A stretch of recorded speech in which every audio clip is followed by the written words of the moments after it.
चलें जो लोग आगे हैं कल वाला जरा एक नजर रिवाइज करें। क्वेश्चन नंबर 1 कंप्लीट करते हैं।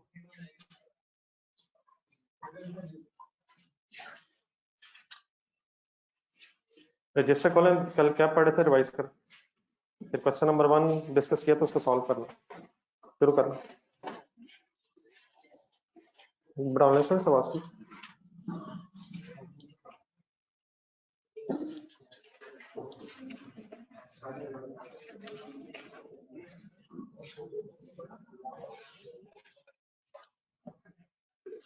एक नजर रिवाइज कर लें प्लीज, कल क्या बातें चल रही थी।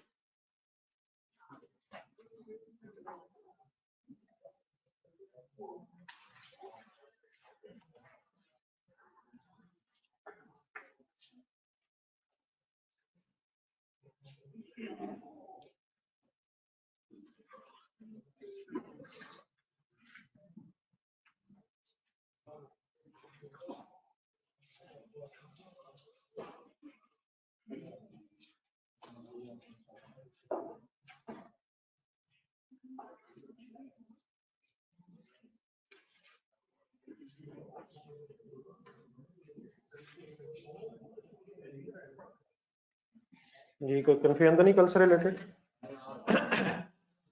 चलो बड़ा क्वेश्चन नंबर 1 कर रहे थे, आ जाओ जरा।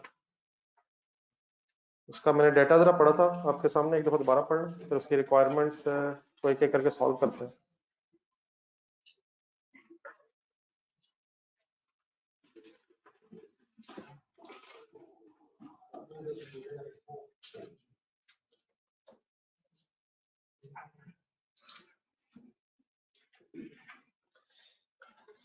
जी डिपार्टमेंट 1 में अकॉर्डिंग टू क्वेश्चन नंबर 1 क्या प्रोसेस हो रहा है?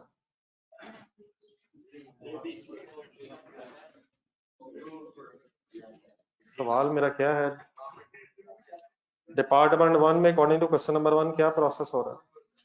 जियोन प्रोसेस हो रहा है। डिपार्टमेंट 1 में जियोन फिर किन किन प्रोडक्ट्स में सेपरेट हो रहा है? Product A as it is sale हो रही है, बी कहाँ जा रही है, सी कहाँ जा रही है। देन बेटा नीचे फिर कॉस्ट की इंफॉर्मेशन है डिपार्टमेंट 1 2 3 की, और उसके नीचे फिर टेबल में प्रोडक्ट्स की इंफॉर्मेशन है ए बी सी की, और लास्ट में फिर कुछ स्टॉक्स का उसने बताया हुआ है, और लास्ट लाइन में फिर जॉइंट प्रोडक्ट जॉइंट कॉस्ट को एलोकेट करने का सेल वाली मेथड बताया गया। रिक्वायरमेंट 1 पढ़े, फुल कंसंट्रेट करना है, रिक्वायरमेंट सही तरह अंडरस्टैंड करके कैलकुलेट करनी है प्लीज। दोबारा पढ़े रिक्वायरमेंट 1।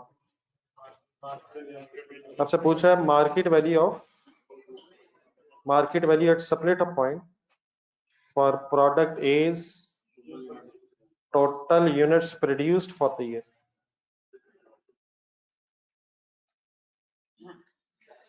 जो यूनिट्स प्रोडक्ट ए के टोटल प्रोड्यूस हुए हैं उसकी market value at separate a point पे मांग रहा है। ये ठीक है मैंने, वो ठीक है सर। टेबल में जरा प्रोडक्ट्स की इंफॉर्मेशन पे है जरा एबीसी। प्रोडक्ट ए के यूनिट्स सोल्ड कितने हैं? प्रोडक्ट ए के units in hand at the end of the year कितने हैं? 30,000 रुपया क्या दिया हुआ है? सेल के रुपीस दिए हुए हैं। अब दोबारा रिक्वायरमेंट 1 पढ़े। मेरा तो ख्याल है ये 30,000 रुपए की अमाउंट हमसे मांग रहा है। प्रोडक्ट ए जो है वो फर्स्ट पैराग्राफ में जो है वो सेपरेट पॉइंट पे ही सेल हो रही है, तो 30,000 रुपया क्या है? सर 30,000 रुपया क्या है सर? क्या मैं इसे मार्केट वैल्यू कह सकता हूँ? नहीं, मार्केट वैल्यू कह सकता हूँ, मैंने तो और कुछ भी नहीं कहा। मैंने वो तो कहा ही नहीं जो आप कह रहे हैं, जो आप सोच रहे हैं, परेशान हो रहे हैं। क्या मैं इस 30,000 को मार्केट वैल्यू कह सकता हूँ? एट सेपरेट पॉइंट कह सकता हूँ? वो क्यों? सेपरेट पॉइंट पे सेल हो रही है, लेकिन of the product is units produced की मार्केट वैल्यू ये है या यूनिट सोल्ड की मार्केट वैल्यू? तो यूनिट सोल्ड और यूनिट प्रोड्यूस सेम ही तो होते हैं। हो सकते हैं अगर स्टॉक्स ना बचे हो, अगर स्टॉक्स नहीं पड़े हुए, इसका मतलब फिर जितने यूनिट्स आपने बनाए उतने ही आपने सेल किए होंगे। लेकिन अब प्रोडक्ट ए का अगर डाटा देखा जाए तो 20,000 यूनिट्स सेल हुए हैं, 10,000 यूनिट्स क्लोजिंग पड़े हैं और लास्ट पैराग्राफ में ओपनिंग इन्वेंटरीज नहीं है। ये भी इंपॉर्टेंट है ना, ओपनिंग भी तो हो सकती है। कितने पड़े हैं? 10,000 ईयर एंड पे पड़े हैं, 20,000 बिके हैं, साल के शुरू में कोई भी नहीं थे। देयरफॉर कितने बनाए होंगे, तो कितने बिक के कितने बचे हुए हैं?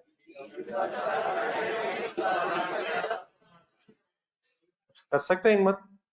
अगर 20,000 बेटा बेचे हैं और 10,000 इन हैंड पड़े हैं और ओपनिंग नहीं थे, इसका मतलब हमने 30,000 यूनिट्स प्रोड्यूस किए होंगे, तो 20,000 सेल होके 10,000 रिमेनिंग बचे होंगे। तो अब दोबारा रिक्वायरमेंट 1 देखें, क्या हमने जो यूनिट्स प्रोड्यूस मींस 30,000 है उनकी market value at the separate of बतानी है, या जो यूनिट सेल हुए हैं उनकी market value at separate of बतानी है? तो अगर ये यूनिट सोल्ड की market value at separate of मांग रहा होता तो ये 30,000 की बात ही होगी। लेकिन we are suppose to calculate the market price at separate of the units produced, तो देयरफॉर पहले हम यूनिट्स प्रोड्यूस की फिगर फाइंड आउट कर लेंगे और देन फिर उसकी मार्केट वैल्यू भी कैलकुलेट की जा सकती है। 30,000 सबको समझ आ रहा है कैसे?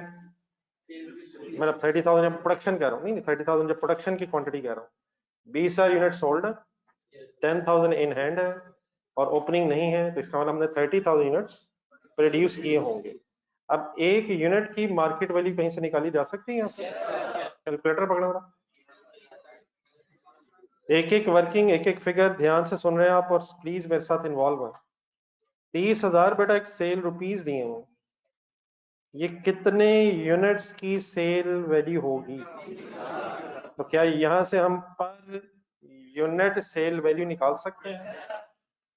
और प्रोडक्ट है क्योंकि सेपरेटर पॉइंट पे सेल हो रही है, तो ये सेपरेटर पॉइंट की हमारे पास पर यूनिट सेल वैल्यू आ जाएगी। उसे फिर अगर हम 30,000 से मल्टीप्लाई कर देंगे तो हमारी रिक्वायरमेंट 1 सॉल्व हो जाएगी, market value of the units produce of product है। ठीक है, अब खोले रजिस्टर जरा, सॉल्व जरा एक्सप्लेन करके लिखो।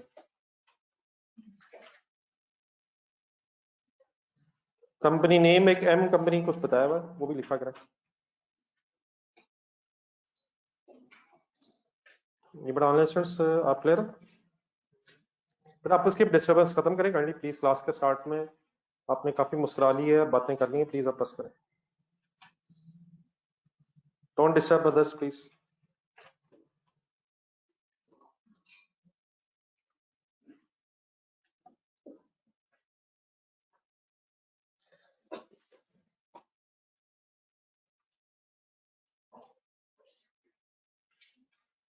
रिक्वायरमेंट 1 की हेडिंग बना लें, market value at split off,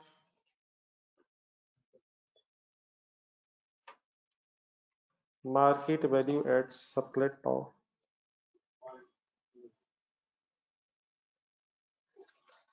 for product is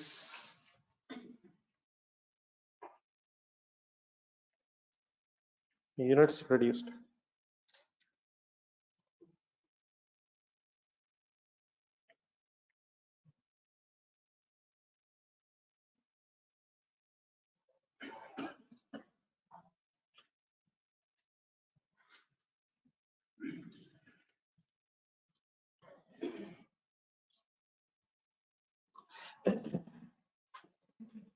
units produced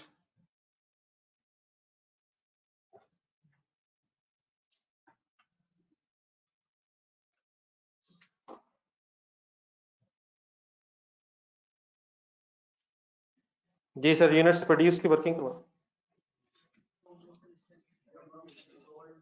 number of unit sold 20,000 plus या minus, plus units in hand at the end of the year for 30,000 units produced.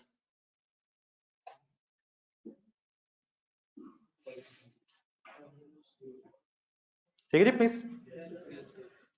अब market value इनकी निकालनी है तो next क्या पता होना चाहिए? मार्केट वैल्यू पर यूनिट,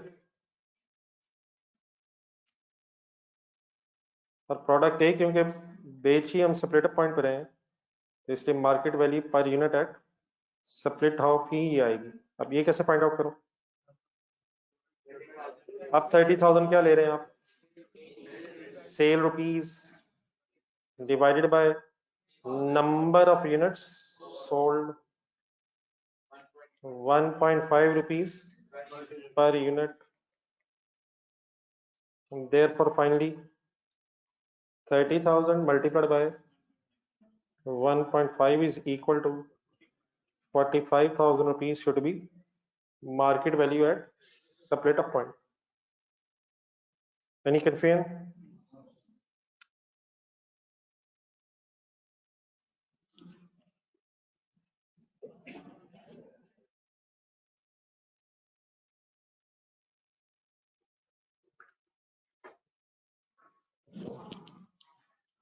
समझ आ गया सबको? जनरल स्टूडेंट्स आपको क्लियर हो गया? सेकेंड रिक्वायरमेंट पढ़े से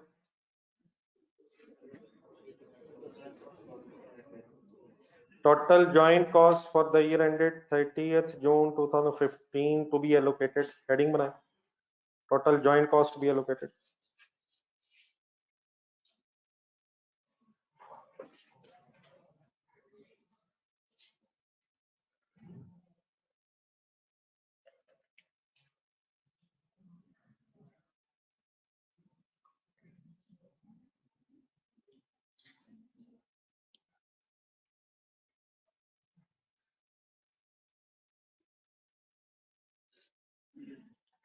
ये डेटा देखें जी प्लीज.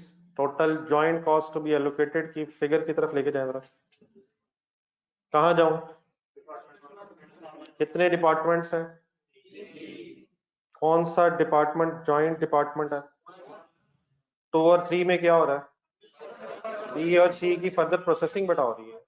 अगर किस डिपार्टमेंट का खर्चा इकट्ठा कर लें तो हमारे पास क्या चीज कैलकुलेट हो जाएगी? Total joint cost to be allocated calculate हो जाएगी. तो डिपार्टमेंट 1 की बड़ा इंफॉर्मेशन दी हुई है मटेरियल लेबर ओवरहेड्स में, और लिस्ट डाउन करके टोटल कर लो. लिस्ट डाउन कर लो. Cost of department 1 is joint cost.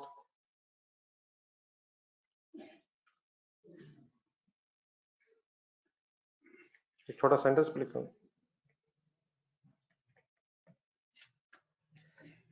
Department 2 और 3 में तो फर्दर प्रोसेसिंग हो रही है. Cost of department 1 is joint cost. ये कॉस्ट ऑफ Xeon है.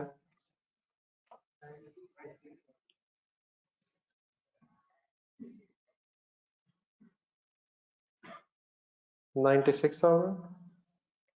Direct labour 14,000 and factory overheads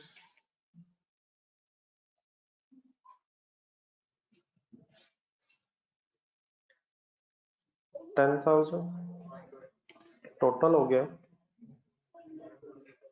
120,000. 120,000 अब किसकी कॉस्ट है? नहीं, जॉइंट कॉस्ट मतलब किसकी है? ए बी सी, अब तीनों की कॉस्ट इसके अंदर है. तीनों की जॉइंट कॉस्ट इसके अंदर ही है. तभी इसने शायद एलोकेशन नहीं मांगी, टू बी एलोकेटेड कह रहा है. तो शायद ये 120,000 ऐसी अमाउंट है which is to be allocated. ठीक है जी please. Third requirement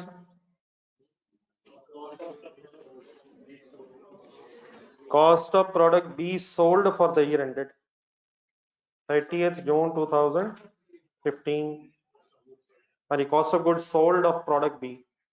cost of product B sold means जो प्रोडक्ट बी सेल हुई है उसकी कॉस्ट आपने निकालनी है.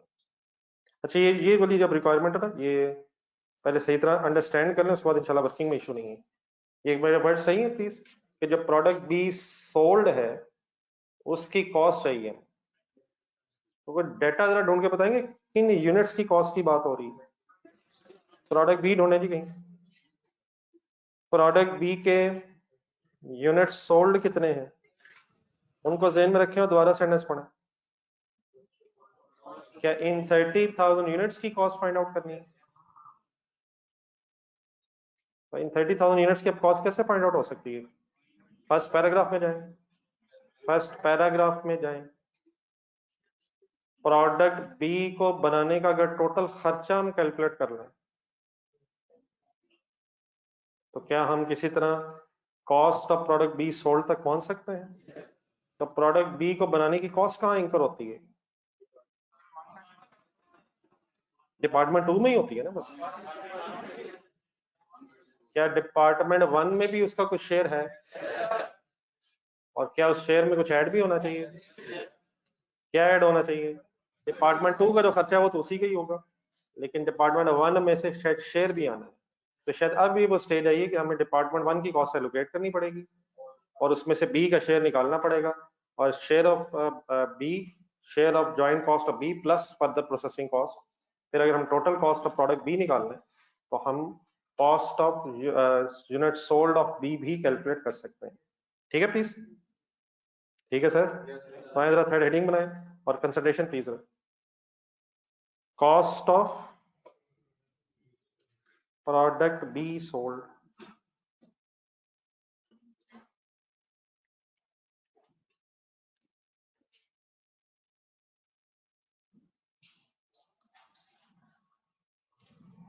अच्छा, इन क्वेश्चंस में अगर ये जो डाटा दिया उसको थोड़ा सा जरा डायग्राम फॉर्म में जरा अपने सामने प्रेजेंट कर लिया जाए तो शायद समझना जरा इजी हो जाता है।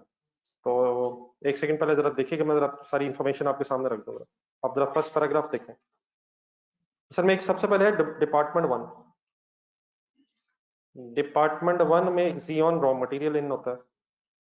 इस डिपार्टमेंट 1 की अभी हमने कॉस्ट 1,20,000 इकट्ठी कर ली है। ठीक है, इस डिपार्टमेंट 1 से फिर 3 प्रोडक्ट्स निकल रही हैं, product A, B and C. According to first paragraph, product A जो है ये तो as it is separate point पे ही सेल हो रही है, लेकिन बी और सी के लिए फर्दर प्रोसेसिंग है। बी ने जाना है डिपार्टमेंट 2 में और सी ने जाना है डिपार्टमेंट 3 में। तो डिपार्टमेंट 2 और 3 में भी कोई कॉस्ट आ रही है। डिपार्टमेंट 2 में जो भी कॉस्ट आ रही है वो फिर बी की फर्दर प्रोसेसिंग कॉस्ट है, और डिपार्टमेंट सी की जो कॉस्ट है वो फिर सी की फर्दर प्रोसेसिंग कॉस्ट होगी। तो जस्ट अगर थोड़ा सा हम अपने पास ये फर्दर कॉस्ट भी लिखना, जरा कैलकुलेटर पकड़ा। 45 प्लस 21 अगर करेंगे तो डिपार्टमेंट 2 की कॉस्ट आ जाएगी, और 65 प्लस 49 अगर करेंगे तो डिपार्टमेंट 3 की कॉस्ट भी आ जाएगी। तो थोड़ा सा अगर मेंशन कर लें तो शायद फिगर्स अंडरस्टैंड करना इजी हो जाएगा। तो डिपार्टमेंट 2 में 66,000 का बेटा एक मिनट ब्रेकअप भी लिखवा दूंगा बाद में ताकि इजी हो जाए। 45,000 प्लस 21,000, 66,000 फर्दर कॉस्ट है, और डिपार्टमेंट 3 में 65,000 प्लस 49,000, 1,14,000 बनता है। ये फिर डिपार्टमेंट 3 में सी की फर्दर प्रोसेसिंग कॉस्ट है। इन अदर वर्ड्स, अब हमने अगर प्रोडक्ट बी की टोटल कॉस्ट कैलकुलेट करनी है तो डिपार्टमेंट 1 में से उसका शेयर कैलकुलेट करेंगे। उसके लिए फिर शायद एलोकेशन टेबल बनेगा, और उसमें अगर 66,000 ऐड हो जाए तो फिर ये टोटल कॉस्ट हमारे सामने आ जाएगी, और उसकी बेस पे फिर हम टोटल यूनिट सोल्ड की जो कॉस्ट है वो इंशाल्लाह फाइंड आउट कर सकते हैं। तो ये छोटी सी जरा डायग्राम बना लें, इसकी बेस पे फिर जरा वर्किंग करते हुए जरा इजी हो जाएगा। जी ठीक है बेटा, क्लियर हो गया?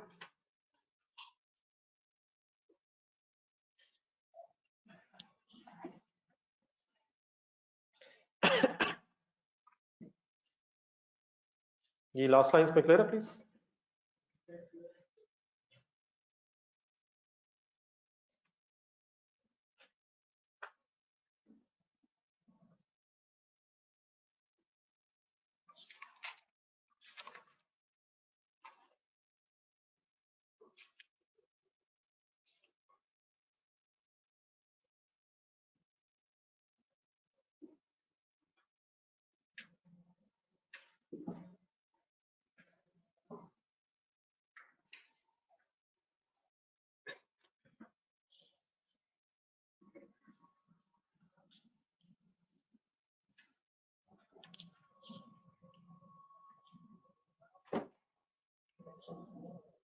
Any confusion please? तो एग्जैक्टली पता होना चाहिए कि एलोकेशन टेबल की कब जरूरत है, और रैंडमली हर सवाल में जरूरी नहीं है कि आप पहले एलोकेशन टेबल बनाएं फिर वर्किंग करें। क्या हमें प्रोडक्ट बी की कॉस्ट कैलकुलेट करने के लिए 1,20,000 एलोकेट करना पड़ना है? क्योंकि जो प्रोडक्ट बी की कॉस्ट है उसमें share of joint cost plus further processing cost आनी है। ये बन गया? चलाएं बेटा, फिर एलोकेशन टेबल बनाते हैं।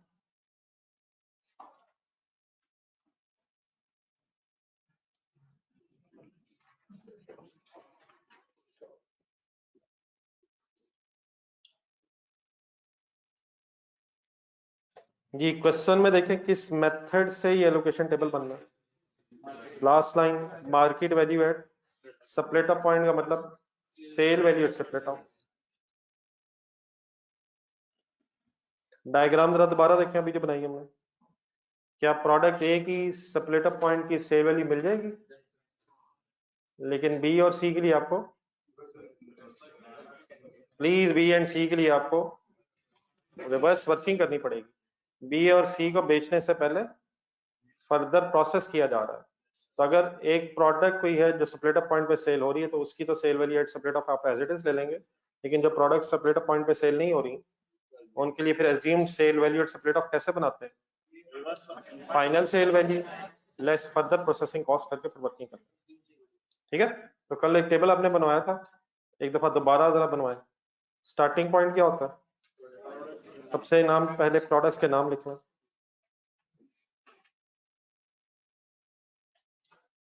थोड़ा सा जरा करवा दें, स्टार्ट करवा दें, फिर बाद में लिख लीजिएगा। नेक्स्ट कॉलम में बताएं क्या लिखना होता है, ये सॉरी नहीं बेटा, फाइनल सेल वैल्यू कल मैंने लिख तो दिया था, ढूंढने जरा, लेकिन फाइनल सेल वैल्यू शायद निकालनी पड़ा करेगी क्वेश्चन में। अगर तो गिवन है फाइनल सेल वैल्यू तो ठीक है, वरना फाइनल सेल वैल्यू शायद कैलकुलेट करनी पड़नी है। तो कल मैंने जो डाटा दिया था उसमें मैंने 2000 6000 समथिंग शायद final sale values as it is बता दी थी। अब जरा क्वेश्चन देखें, क्या फाइनल सेल वैल्यूज अवेलेबल है या फाइनल सेल वैल्यूज निकालनी पड़नी है। फाइनल सेल वैल्यूज अवेलेबल है या कैलकुलेट करनी पड़नी है। अच्छा, ये फाइनल सेल वैल्यूज लेनी किस चीज की हैं, प्रोडक्शन की फाइनल सेल वैल्यूज लेनी है या सेल की। सबसे इंपॉर्टेंट पॉइंट ये क्लियर रखेंगे, ये कल वाला टेबल निकालेंगे। कल वाला एक जो टेबल बनाया था मतलब हमने लास्ट में joint by product joint products की डिस्कशन में, मेरे ख्याल मेरे पास अब नहीं होगा, जिसमें फर्दर प्रोसेसिंग कॉस्ट माइनस करके वर्किंग हो रही थी। ये जो एलोकेशन टेबल है इसमें इस एलोकेशन टेबल में हमने किस अमाउंट को एलोकेट करना है, ये किसी को पता है? नहीं, जरा फिगर बताएं जरा। ये मैन्युफैक्चरिंग कॉस्ट को एलोकेट करना है या हमने को सेलिंग कॉस्ट को एलोकेट करना है? तो मैन्युफैक्चरिंग कॉस्ट को नंबर ऑफ यूनिट्स मैन्युफैक्चर्ड या प्रोड्यूस पे एलोकेट होना है, या उनकी प्रोडक्शन की क्वांटिटी की बेस पे, और या प्रोडक्शन की सेल वैल्यू के बेस पे। नंबर ऑफ यूनिट्स प्रोड्यूस की बेस पे या तो आप जॉइंट मैन्युफैक्चरिंग कॉस्ट पे एलोकेट करेंगे, और अगर सेल वैल्यू मेथड है तो नंबर ऑफ यूनिट्स सोल्ड की सेल वैल्यूज की बेस पे एलोकेशन नहीं करनी है, नंबर ऑफ यूनिट्स प्रोड्यूस्ड की सेल वैल्यूज की बेस पे प्रोडक्शन कॉस्ट को एलोकेट करना है। प्रोडक्शन कॉस्ट जो आई है वो यूनिट्स को बनाने में आई है या यूनिट्स को बेचने में आई है। हाँ, दो मेथड्स हैं, या तो वो यूनिट्स प्रोड्यूस लेना है या उन यूनिट्स प्रोड्यूस्ड की सेल वैल्यूज लेना है। तो ठीक है, आपको एक फिगर नजर आ रही है अपने क्वेश्चन नंबर 1 में, कौन सी नजर आ रही है, कौन सी फिगर्स नजर आ रही हैं, आनी चाहिए सर जी, प्लीज। कोई फिगर नजर आ रही है? नहीं बेटा, 96,000 तो आई होप कि कोई बहस में नहीं इस वक्त, कुछ सेल वैल्यूज कहीं नजर आ रही है? और सर सवाल नजर आ रहा है, कुछ नजर आ रहा है सर, क्या कोई सेल वैल्यूज नजर आ रही है? तो ये सेल वैल्यूज जो गिवन है हमें ये कैसे बनी होगी, number of unit sold multiplied by sale price 5, लेकिन हमें इस एलोकेशन टेबल में क्या रिक्वायर्ड है, नंबर ऑफ यूनिट सोल्ड की सेल वैल्यू या प्रोड्यूस की सेल वैल्यू। अपने जहन में जरा प्रॉफिट लॉस स्टेटमेंट बनाया जाए, कहीं सेल वर्ड आता है सबसे ऊपर, वो क्या चीज होती है, जो यूनिट्स बेचे हैं उनकी sale value. Profit and loss statement में तो इस तरह होता है सेल्स, लेकिन ये जो एलोकेशन टेबल है, इस एलोकेशन टेबल में प्रोडक्शन कॉस्ट ने एलोकेट होना है either by using number of units produce अगर क्वांटिटी मेथड है, और या अगर नंबर ऑफ यूनिट्स प्रोड्यूस की बजाय मार्केट वैल्यू है तो किसकी मार्केट वैल्यू, यूनिट्स प्रोड्यूस्ड की मार्केट वैल्यू। तो this is not the units produced market value या sale value, it is the market value of the units sold है। और हमें please production cost find out करनी है, sorry sale value find out करनी है units produce की। बार बार produce क्यों बोली जा रहा हूँ, हमने प्रोडक्शन कॉस्ट को प्लीज एलोकेट करना है। तो प्रोडक्शन कॉस्ट से यूनिट्स प्रोड्यूस होते हैं या यूनिट सेल होते हैं? तो अगर फिजिकल क्वांटिटी मेथड हो तो आप यूनिट्स प्रोड्यूस ले लेंगे, और अगर सेल वैल्यू मेथड हो तो आप यूनिट्स प्रोड्यूस्ड की सेल वैल्यू कैलकुलेट करते हैं। तो जो कल मैंने फिगर्स आपको बताई थी, मैंने फाइनल सेल वैल्यूज भी लिखा था, मैंने अमाउंट्स भी लिखी थी, लेकिन कल वाली एग्जांपल में मैं स्टॉक्स अज्यूम नहीं कर रहा था। लेकिन क्या अगर स्टॉक्स बचे हों तो प्रोडक्शन और सेल में डिफरेंस हो सकता है? सही तरह सोच लें मेरे वर्ड जो मैं बोली जा रहा हूँ, प्रोडक्शन और सेल सेम हो सकती है? क्या मतलब? लाख यूनिट्स बनाए, लाख बेच दिए, इसका मतलब स्टॉक्स नहीं बचे। लेकिन अगर स्टॉक्स बचे हुए हैं तो इसका मतलब प्रोडक्शन क्वांटिटी डिफरेंट होगी और सेल क्वांटिटी डिफरेंट हो जाएगी। तो इवन देन हमें प्रोडक्शन क्वांटिटी की बेस पे अपनी प्रोडक्शन कॉस्ट को एलोकेट करना है। तो मैं कह ही रहा था कि यकीनन कल मैंने आपको डाटा स्टेट में दे दिया था सेल वैल्यूज का, और कोई स्टॉक्स इन्वॉल्व नहीं थे। आज भी अगर स्टॉक्स इन्वॉल्व ना होते, जरा बोर्ड पे देखें, लेट्स से ये लाइन ही ना होती है जो एक लाइन दी हुई, तो ये 30,000 क्या है? ये सोल्ड यूनिट्स ही की है, लेकिन अगर स्टॉक ही नहीं बचा तो इसका मतलब जो यूनिट्स बने हैं वही सेल हुए, तो ये प्रोडक्शन यूनिट्स की सेल वैल्यू भी हो जाती। लेकिन इस वक्त क्योंकि स्टॉक्स बचे हुए हैं, और जिस अभी आपने प्रोडक्ट ए में मुझे अभी वर्किंग भी करवाई थी, क्या प्रोडक्ट ए की प्रोडक्शन आपको पता है कितनी है? 20,000 है या 30,000 है? वो क्यों? 20 बेचे हुए हैं, 10 बचे हुए हैं, तो 30,000 प्रोडक्शन है। तो 30,000 प्रोडक्शन है, बी की बताए प्रोडक्शन क्या है? अब वो 30,000 ही क्यों है? वो 30,000 इसलिए क्योंकि उसका ना ओपनिंग स्टॉक्स किसी के भी नहीं है अकॉर्डिंग टू लास्ट पैराग्राफ, और क्लोजिंग स्टॉक उसका बचा नहीं हुआ। तो प्रोडक्ट बी में 30,000 सोल्ड भी है और प्रोड्यूस भी है, लेकिन सिमिलरली अगर प्रोडक्ट सी देखा जाए तो 45,000 सोल्ड है, 15,000 इन हैंड है, तो इसका मतलब 60,000 यूनिट्स प्रोड्यूस है। तो जब एलोकेशन टेबल आप बना रहे होंगे तो आपको सेल वैल्यू मेथड में फाइनल सेल वैल्यू चाहिए, लेकिन final sale value of production आपने ढूंढनी है। तो उसका तरीका फिर ये है कि क्योंकि हमें सेल वैल्यू जो दी है नंबर ऑफ यूनिट सोल्ड की है, तो हम थोड़ा सा टेबल जरा सही तरह से एक्सप्लेन करके बना लेते हैं। आई होप कि मैं कुछ समझा सका हूं। तो स्टार्टिंग पॉइंट हमेशा ज़हन में रखें आप, नंबर ऑफ यूनिट्स प्रोड्यूस्ड, और यकीनन फिर हमें सेल वैल्यू तक पहुंचना है, तो multiplied by cell price per unit, और इंशाल्लाह फिर बाकी वर्किंग कंप्लीट करते हैं। जी ऑनलाइन स्टूडेंट्स आपको क्लियर होगी?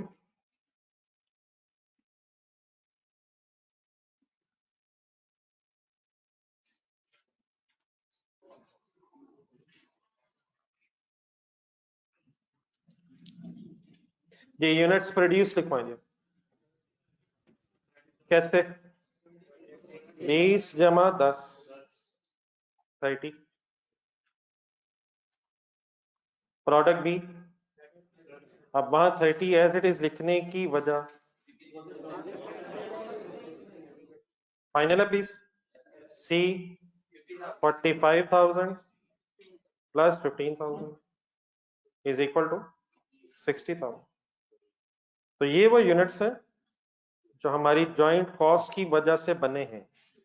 अगर क्वांटिटी मेथड होता तो आप यहीं से टोटल करते और 1,20,000 रुपीज को क्वांटिटीज की बेस पे एलोकेट कर देते हैं। लेकिन अगर क्वांटिटी मेथड की जगह सेल वाली मेथड है तो नेक्स्ट कॉलम में फिर आपको चाहिए हुआ करेगा सेल प्राइस पर यूनिट।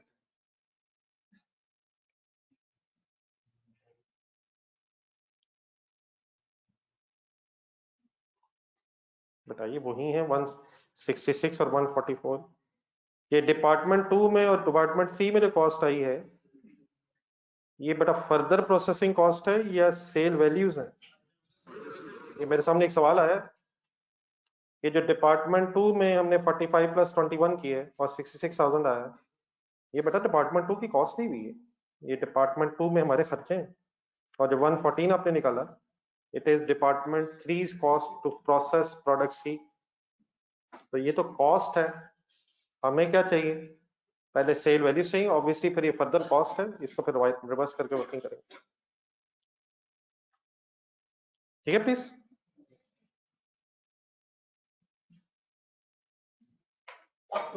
ये अब सेल प्राइस पर यूनिट चाहिए प्रोडक्ट एबीसी की, आ सकती कहीं से? प्रोडक्ट एक ही अभी अपने निकलवाई थी, कैसे?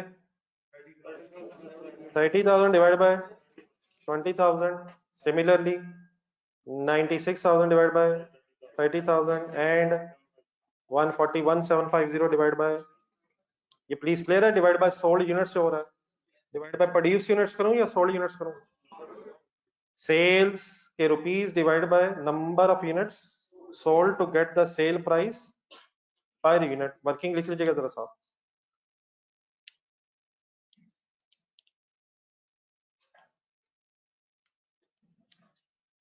$30,000 divide by 20,000, 1.5, 90,000, sorry 96,000 divided by 30,000 is equal to 3.2, and finally 141,750 divided by 45,000, 3.15 per unit।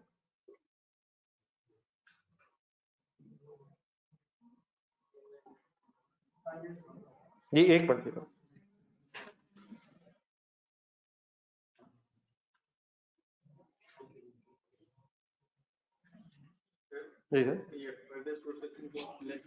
बेटा करते हैं, मौका तो देंगे यार। फर्दर प्रोसेसिंग कॉस्ट किस में से लेस करनी है? यूनिट्स में से। प्लीज पहले क्या आएगा तो फिर क्या करना है? हाँ तो दे यार। सर एलोकेशन नहीं करनी, करनी है मौका तो दे। सर रिक्वायरमेंट 4 नहीं करनी, चांस तो दें यार, क्या होगी जी सर। नेक्स्ट कॉलम का नाम क्या होना चाहिए अब यहां से? Final sale value.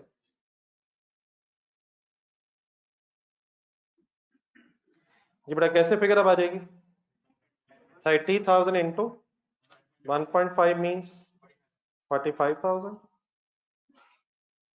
30,000 इंटू 3.2, ये अब 96,000 इसलिए सेम फिगर आ रही क्योंकि प्रोडक्शन और सेल सेम हुई भी यहाँ, एंड 60 इंटू 3.15, 189,000।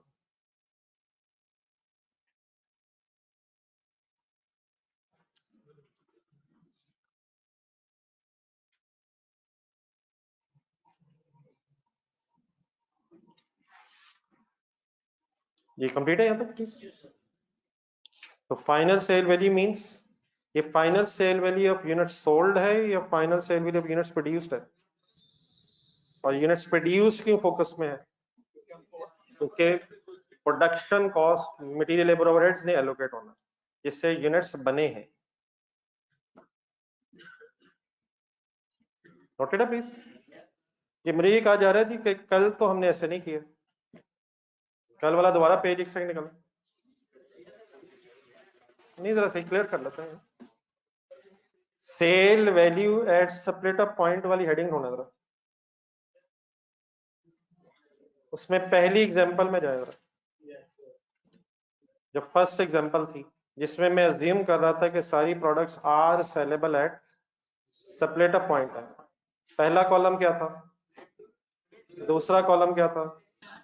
नहीं बेटा दूसरा कॉलम सेल वैल्यू वाला नहीं था यार, पहली एग्जांपल यार, खुदा का नाम है, ये दूसरी एग्जांपल पहली कैसे हो सकती है? दूसरा कॉलम यूनिट्स प्रोड्यूस था, तीसरे कॉलम में मैं 2, 3, 4 अज्यूम कर रहा था सेल प्राइस पर यूनिट, फिर मैंने क्या निकाला था, और फर्दर मैंने कुछ भी क्यों नहीं किया था क्योंकि स्प्लिट अप पॉइंट पे प्रोडक्ट सेल हो रहे थे। लेकिन अब आए जो नेक्स्ट अपने सेकंड एग्जांपल में बनाया था, वहां मैंने आपको यूनिट्स प्रोड्यूस्ड का और सेल प्राइस पर यूनिट का डाटा अलग लिख के देने की बजाय फाइनल सेल वैल्यू ही डाटा में लिख के बता दी थी, तो इसलिए शायद आपको थोड़ा सा डिफरेंस महसूस हो रहा है। यहाँ अब हमारे पास यूनिट्स प्रोड्यूस की इंफॉर्मेशन हमें अलग से फाइंड आउट करनी पड़ी है और cell price per unit given नहीं थी, हमने कैलकुलेट की है। तो आपको पहला कॉलम नजर आ रहा है प्रोडक्ट्स के बाद फाइनल सेल वैल्यू का, वो हमें क्वेश्चन में गिवन था और यहाँ हमें बनाना पड़ा है। और यहाँ भी जो फाइनल सेल वैल्यूज गिवन है वो नंबर ऑफ यूनिट सोल्ड की हैं, और जो कल मैं एग्जांपल बता रहा था उसमें मैंने स्टॉक्स अज्यूम नहीं किए थे। अब बात प्लीज क्लियर है? क्या एक ही चीज है लेकिन डिफरेंस क्यों नजर आ रहा है आपको? कि वहां सेल वैल्यूज ऑफ प्रोडक्शन मैंने पहले ही बता दी थी और यहाँ सेल वैल्यूज ऑफ प्रोडक्शन आपको कैलकुलेट करनी पड़ेगी। ये ठीक है बेटा, प्लीज क्लियर।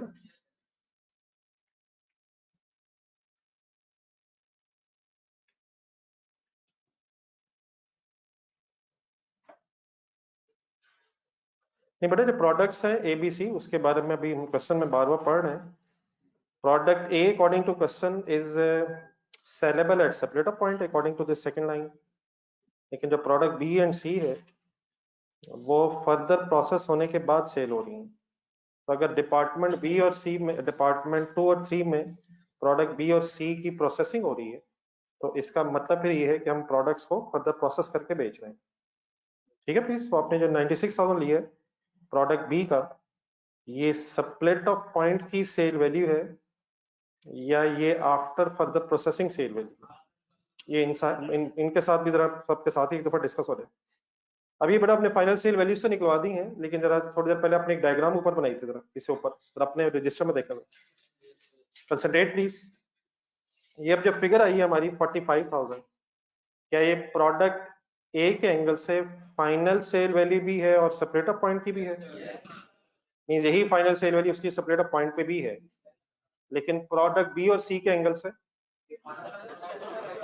क्या ये सेपरेटर पॉइंट की सेल वैल्यूज है? क्या ऐसे तो नहीं हो रहा होगा कि हम सेपरेटर पॉइंट पे भेज देते होंगे और बाद में फर्दर प्रोसेस कर लेते होंगे? मतलब प्रोडक्ट्स बेच देते होंगे और बाद में फर्दर प्रोसेस कर लेते होंगे। अगर फर्दर प्रोसेसिंग हो रही है तो दिस इज एन इंडिकेशन कि हम फर्दर प्रोसेस करके बेच रहे हैं, विच मीन्स प्रोडक्ट बी और सी के एंगल से अभी शायद हमने फर्दर प्रोसेसिंग कॉस्ट को लेस करके स्प्लिट ऑफ पॉइंट की सेल वैल्यू पे आना है। ये वाला सिनेरियो हमारा उस तरह से हो गया। दोबारा कल वाला देखें जरा रजिस्टर में, हमने पहला सिनेरियो डिस्कस किया था कि products are, all products are saleable at separator point. दूसरा, all products are not saleable at separator point. फिर एक थर्ड सिनेरियो थोड़ा सा डिस्कस हुआ था, if some products are saleable at separator point and some are not. तो हमारे इस केस में अब ए तो सेपरेटर पॉइंट पे सेलेबल है, तो उसकी तो ये final sale value separator point की बन जाएगी। लेकिन जो प्रोडक्ट्स बी और सी है उसके लिए फिर हमें अब अज्यूम्ड सेल वैल्यू की वर्किंग करनी पड़ेगी। इसलिए अब एक और नेक्स्ट कॉलम किसका बन जाएगा? फर्दर प्रोसेसिंग कॉस्ट का। और फर्दर प्रोसेसिंग कॉस्ट के एंगल से प्रोडक्ट ए के सामने तो डैश आएगा, ओके है सर, लेकिन बी और सी के सामने आप ढूंढे क्या आना चाहिए?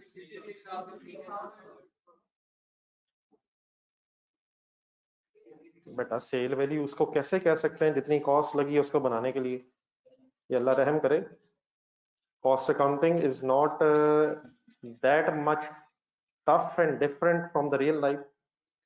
सेल वैल्यू उसको कहते हैं जितनी कॉस्ट आई है उसको बनाने में, अल्लाह रहम करे बेटा। सेल वैल्यू बेटा उसको कहते हैं जिस प्राइस पे आप बेचते हैं, और जिस प्राइस पे आप बेचते हैं उसमें तो प्रॉफिट भी होता है। तो कॉस्ट उसे कहते हैं जो आपका खर्चा हुआ है, और सेल प्राइस उसे कहते हैं जिस पे आपने बेचा है। और सेल प्राइस जब आप बनाते हैं तो अपनी कॉस्ट में प्रॉफिट ऐड करके बेचते हैं। तो प्लीज अल्हम्दुलिल्लाह दुनिया वहीं की वहीं है, आप टेंशन फ्री रहे। सिर्फ हो ये रहा है कि कॉमन प्रोसेस में एक से ज्यादा प्रोडक्ट्स बन गई, जिसमें से कुछ प्रोडक्ट्स जैसे ही अलग हुई हैं वो सेल हो रही हैं, और कुछ प्रोडक्ट्स को सेल करने के लिए हमें फर्दर एक्सपेंस करना पड़ रहा है आफ्टर स्प्लिट ऑफ पॉइंट। ठीक है प्लीज क्लियर जी? डायग्राम प्लीज गौर से देखें जी। डायग्राम मैंने इसलिए बनाई थी कि फिगर वहां नजर आएंगी। क्या बी की फर्दर प्रोसेसिंग कॉस्ट नजर आती? कितनी यार? किस डिपार्टमेंट का खर्चा? और सी की 114,000 इन डिपार्टमेंट 3। Any confusion? कहां पहुंचना चाह रहा हूं?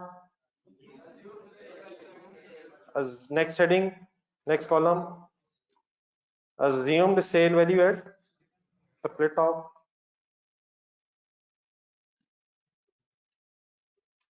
किस प्रोडक्ट की final sale value as it is assumed sale value बन जाएगी? वो क्यों? तो उसके लिए किसी एक्स्ट्रा वर्किंग की जरूरत नहीं है। लेकिन बी और सी के एंगल से बोलें कैसे फिगर सॉल्व करूं? 96,000 माइनस या plus, minus further processing final sale value से हम स्प्लिट अप पॉइंट पे वापस आ रहे हैं। जी आंसर इज 30,000 वर्किंग लिखना जरा, and 189,000 minus 1,14,000 75,000। Please calculator allowed है, प्लीज कैलकुलेटर पे फिगर्स आ रही हैं या फिगर्स अज्यूम हो रही हैं। What is the way to calculate assumed sale values? Final sale value minus further processing cost. Okay sir, अब क्या करूं? टोटल करें और किसको एलोकेट कर दें, अमाउंट बताएं। अमाउंट अमाउंट अमाउंट अमाउंट किस डिपार्टमेंट की कॉस्ट ज्वाइंट कॉस्ट थी? तो 1,20,000 रुपीज ने अब एलोकेट होना based on assumed sale values, बल्कि थोड़े से वर्ड्स और करना है, assumed sale values at split off।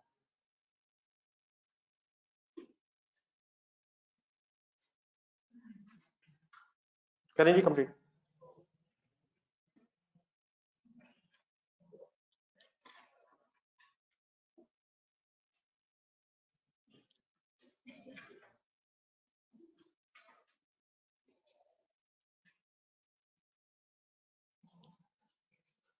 Ji online students हो गए working?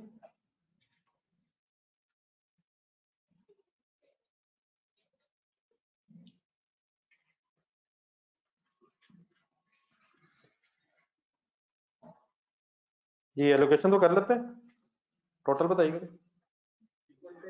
150।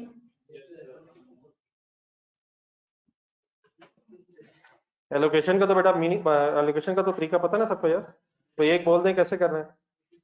45,000 divided by 150,000 multiplied by 120,000। Sale values की बेसिस पे आप जॉइंट कॉस्ट एलोकेट कर रहे हैं। 36,000,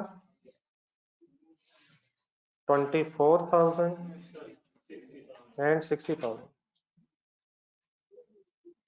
This is share of joint cost respectively of product A, B and C. अच्छा, अगर फॉर एग्जांपल आपके पास स्पेस इतना ज्यादा ना नहीं है तो ऐसे छोटा छोटा करके लिखने की बजाय नेक्स्ट लाइन में चले जा करेंगे। मतलब ये कोई कंपलसरी नहीं है कि आपने एक ही रो में उसे कंप्लीट करना है, तो एक कॉलम अगर रह जाए तो वो नेक्स्ट भी आपके पास अल्हम्दुलिल्लाह रजिस्टर पे जगह है, तो नीचे को कॉलम बना लिया करें। ठीक है प्लीज, नीचे भी जगह आपके पास अपनी है, तो जितने भी खोलना चाहें बना सकते हैं। जी एनी क्वेश्चन जी प्लीज। जी अब हेडिंग देखें जी, हम करना क्या चाह रहे थे और किया क्या। Concentration please. Heading number 3, requirement number 3 में करना क्या चाह रहे थे, क्या जो करना चाह रहे थे वो हो गया?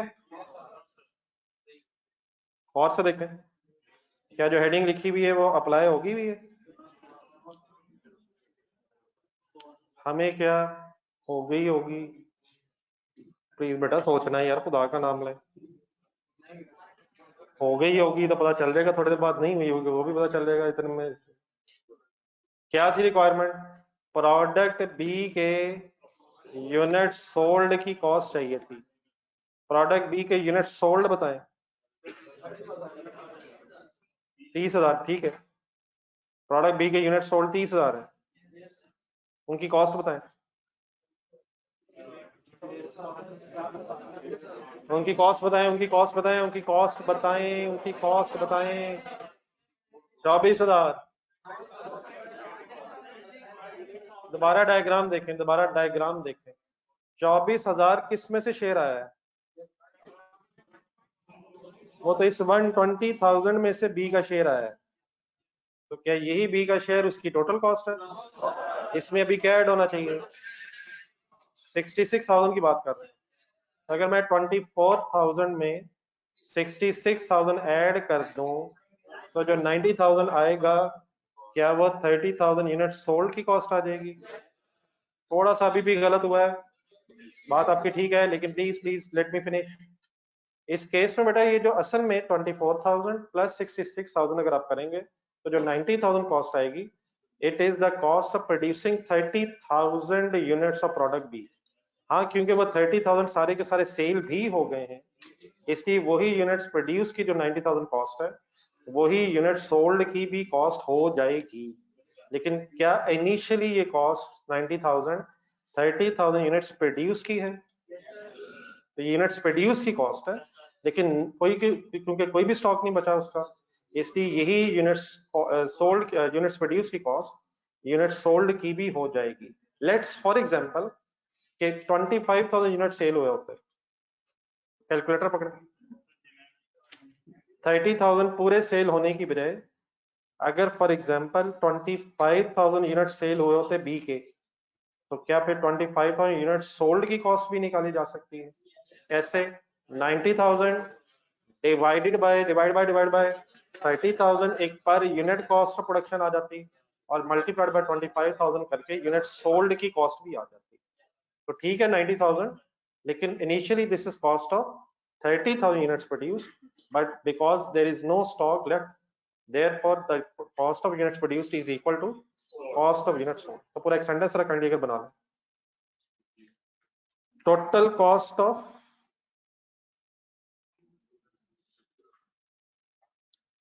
producing 30,000 units of product B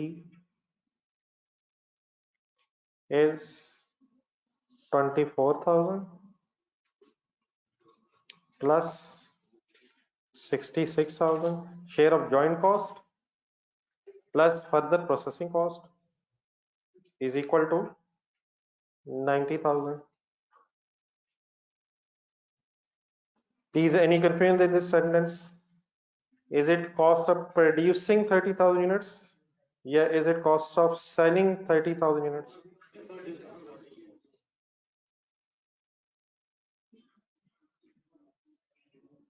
However, as all the units are sold,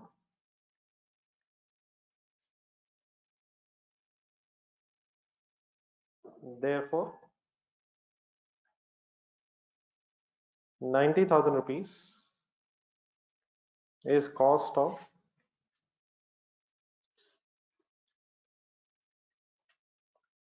product B's units sold as well। हाँ, क्योंकि सारे यूनिट सेल हो गए हैं, therefore यही जो 90,000 रुपीस की कॉस्ट है, ये प्रोडक्ट बी के यूनिट सोल्ड की कॉस्ट भी है। ये है किसकी? जो किसकी भी हो गई है, यूनिट्स प्रोड्यूस की कॉस्ट है, सोल्ड की इसलिए हो गई है ये सारी क्योंकि यूनिट्स सारे के सारे सेल हो। आई होप कि मैं कुछ समझा सका हूँ जी ऑनलाइन स्टूडेंट्स। हमारे लिए 24,000 का नाम है जी शेयर ऑफ जॉइंट कॉस्ट, और बीच में जो 66,000 है ये, तो अगर कोई प्रोडक्ट फर्दर प्रोसेस होने के बाद सेल हो रही है तो उसकी total cost should be sum of share of joint cost plus further processing cost. एक नजर रिवाइज कर लें, देख लें सारी फिगर्स, किसी जगह कोई कंफ्यूजन है तो प्लीज बताएं। इन्वॉल्व नहीं है कुछ लोग, प्लीज ऐसे डिस्टर्बेंस क्रिएट कर रहे हैं अपने लिए भी और साथ वाले के लिए भी। फुली इन्वॉल्व है, फाइनली हो जाएगा, देखा जाएगा। अल्लाह माफ करे, देखा नहीं बाद में भी जाता, एग्जाम हॉल से मिलाया जरा, वहां देखा नहीं जाता और साथ वाला तो कहीं नजर नहीं आता। तो प्लीज एक एक चीज नहीं है, इसको सही तरह अंडरस्टैंड करके आगे बढ़े। एनी कंफ्यूजन जी ऑनलाइन स्टूडेंट्स?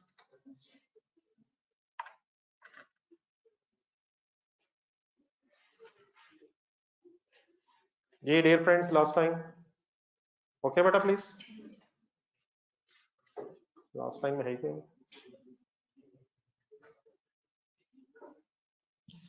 चलो आगे। रिक्वायरमेंट 3 कंप्लीट हो गई है, कुछ रह गया? और सर ये तो बता दें कम से कम यार। रिक्वायरमेंट नंबर 9 ढूंढने, 4 ही ढूंढने, जो है वही चले। रिक्वायरमेंट नंबर 4 पढ़े जी, क्या है मीनिंग बताएं? Cost assigned product A is ending inventory. Closing stock of A की कॉस्ट मांग रहा है, हेडिंग बनाए।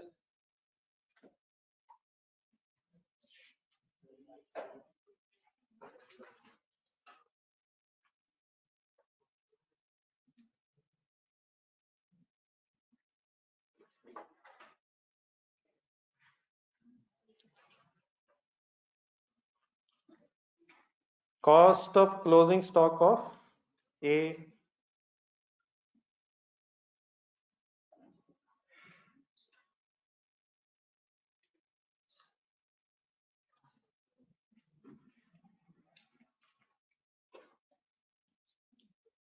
ये क्लोजिंग स्टॉक के यूनिट्स हैं भी, डाटा देखें सर। ये किन यूनिट्स की कॉस्ट की बात हो रही है? 10,000। हमें क्या पता इनकी कॉस्ट क्या है? एलोकेशन टेबल देखें जरा। ए के यूनिट्स प्रोड्यूस की कॉस्ट हमें पता है कितनी? ए के यूनिट्स प्रोड्यूस की कॉस्ट हमें पता है यार, 36,000 सिर्फ शेयर ऑफ जॉइंट कॉस्ट है यार, और वही उसकी टोटल कॉस्ट भी क्यों है? क्योंकि उसकी फर्दर प्रोसेसिंग कॉस्ट नहीं है। 36,000 गौर से देखेंगे टेबल में क्या जेन कहता है। 1,20,000 में ये प्रोडक्ट ए का शेयर आया है और प्रोडक्ट ए को फर्दर प्रोसेस नहीं की जा रही है, तो प्रोडक्ट ए के यूनिट्स प्रोड्यूस कितने हैं? 30,000। क्या उनको बनाने में बस डिपार्टमेंट 1 में ही खर्चा आया है, और डिपार्टमेंट 1 के खर्चे में से उसको एलोकेट कितना हुआ है? तो बेटा 30,000 यूनिट्स प्रोड्यूस्ड है डिपार्टमेंट ए में, सॉरी प्रोडक्ट ए के, और 36,000 ही उसकी टोटल कॉस्ट है। क्या यहाँ से पर यूनिट कॉस्ट निकाली जा सकती है? और क्या इन्हीं 30,000 में से 10,000 यूनिट्स बचे हैं? तो अगर हम total cost of production of A divide by number of units produced of A कर लें तो एक यूनिट की प्रोडक्शन कॉस्ट आ जाएगी, और मल्टीप्लाइड बाय 10,000 यूनिट कर लें तो क्या आ सकता है? क्लोजिंग स्टॉक की कॉस्ट आ सकती है। प्लीज कुछ इंपॉर्टेंट डिसीजंस यहाँ हो रहे हैं। सबसे पहले मैंने क्या ढूंढा है कि प्रोडक्ट ए को बनाने का खर्चा क्या है, फिर मैंने क्या ढूंढा है कि यूनिट्स बने कितने हैं, वहां से पर यूनिट निकालें और आप मल्टीप्लाइड बाय 10,000 यूनिट्स करें तो इंशाल्लाह आपके पास cost of closing stock of A आ जाएगी। डन है सर? थोड़ा सा एक्सप्लेन कर लेते हैं। Total cost of producing product is, हाँ जी, total cost of producing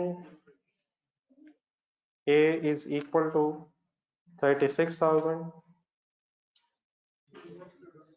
share of joint cost ही टोटल कॉस्ट कब हो जाएगी? जब फर्दर प्रोसेसिंग नहीं है। देन ढूंढा मैंने नंबर ऑफ यूनिट्स प्रोड्यूस्ड, 30,000, ठीक है। अब यहां से बेटा फाइनली क्या करूं? पर यूनिट कैसे निकालूं? 36,000 rupees divided by 30,000, 1.2 per unit, चले अलहदा कर निकाल लिया। 1.2 per unit is the cost of production, per unit cost of production, and finally multiplied by 10,000 is equal to 12,000 is cost of closing stock of product A's ending inventory. सब okay है sir? ये बता online students आप clear है?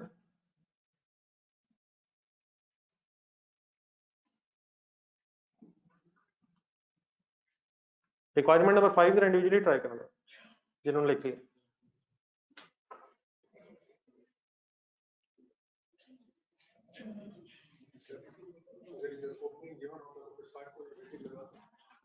अगर opening given होता तो इंशाल्लाह फिर, अगर डैमेज होता,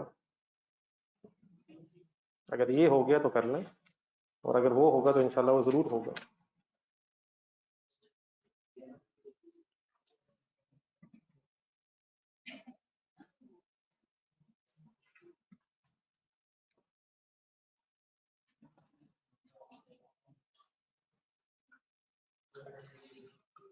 जी बेटा रिक्वायरमेंट 4 तक ओके?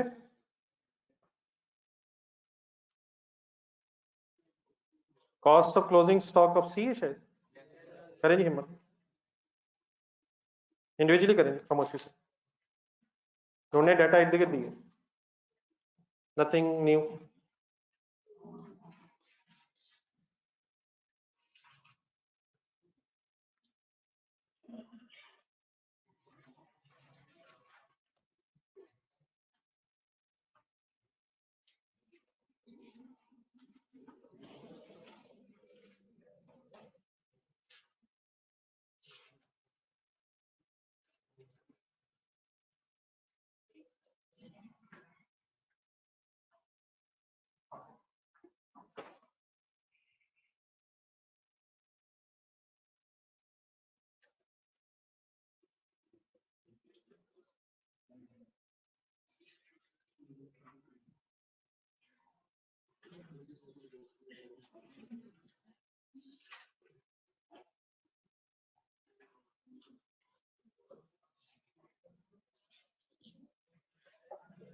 जी, इस प्रोडक्ट सी को बनाने का टोटल खर्चा, जी अब गलती नहीं होनी चाहिए प्लीज। 60,000 जो टेबल में नजर आ रहा है वो क्या है? ये तो शेयर ऑफ जॉइंट कॉस्ट है, लेकिन प्रोडक्ट सी को फर्दर प्रोसेस भी करना पड़ रहा है। डिफरेंस ओके है सी, ए और सी में। A was selling at separator point, C लेकिन फर्दर प्रोसेस करनी पड़ रही है। 60,000 is share of joint cost plus further processing cost. Total cost of producing product C is 1,74,000. Done है प्लीज। अब क्या सोचूं, इस खर्चे से कितने यूनिट्स बने?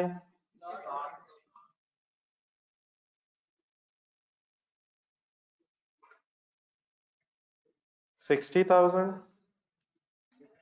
और फाइनली अब यहां से क्या सॉल्व हो सकता है? 174,000 डिवाइड बाय 60,000, सॉल्व करने चले ब्रेड भी 2.9 पर यूनिट, और finally multiplied by 15,000 units of closing stock, 43,500। I hope कि सबका हो गया था ये, ठीक है मेरा।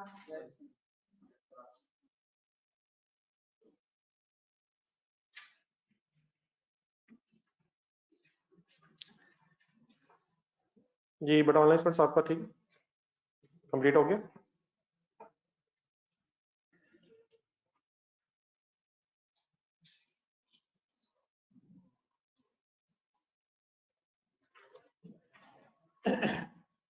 जी सब कुछ ओके प्लीज।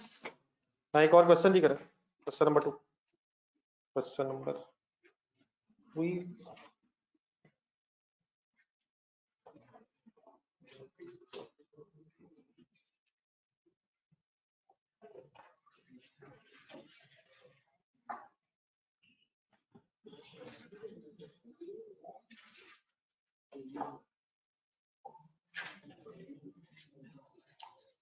जिन हजरात को बुक्स मेरा पेज नंबर बता देंगे।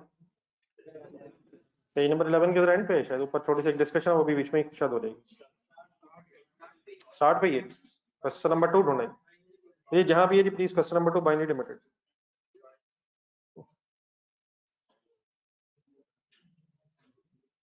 जी ऑनलाइन स्टूडेंट सर शुरू कीजिए।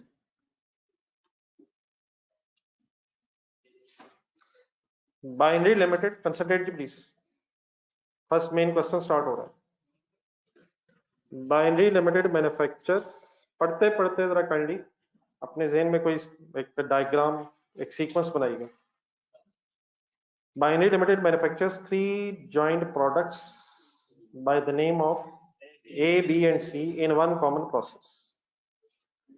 Following this process, product A and B are sold immediately, while product C is subjected to further processing.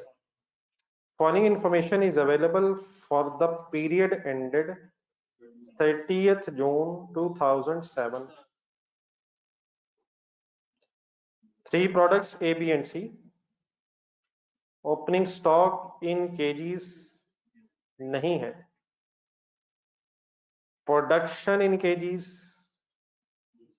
और उसके बाद फिर सेल्स इन kgs ए और बी की प्रोडक्शन और सेल्स का डाटा दोनों है। सी की प्रोडक्शन दी हुई है, सेल में डैश लगाया हुआ है,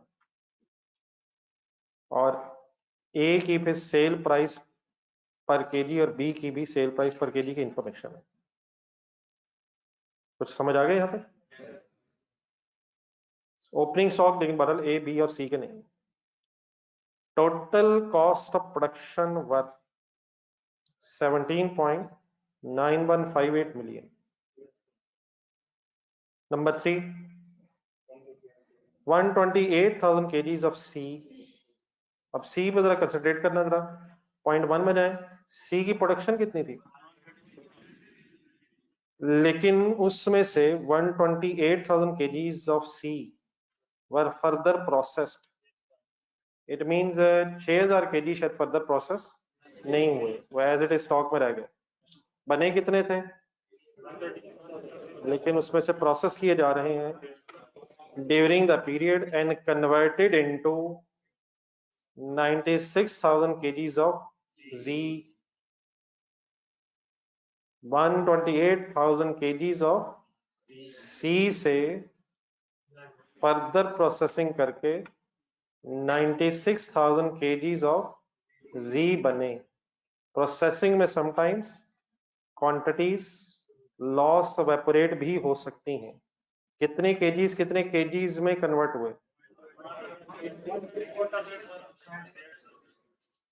additional cost of further processing का मतलब फर्दर प्रोसेस जब किया तो फर्दर एडिशनल खर्चा आया।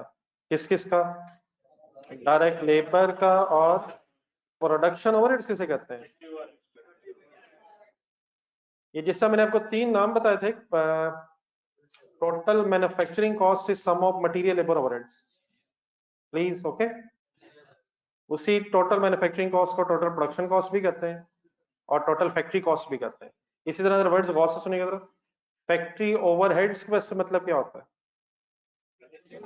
मटेरियल और लेबर के अलावा जो खर्चा है, फैक्ट्री ओवरहेड्स। उस फैक्ट्री ओवरहेड्स को प्रोडक्शन ओवरहेड्स भी कह सकते हैं और मैन्युफैक्चरिंग ओवरहेड्स भी कह सकते हैं।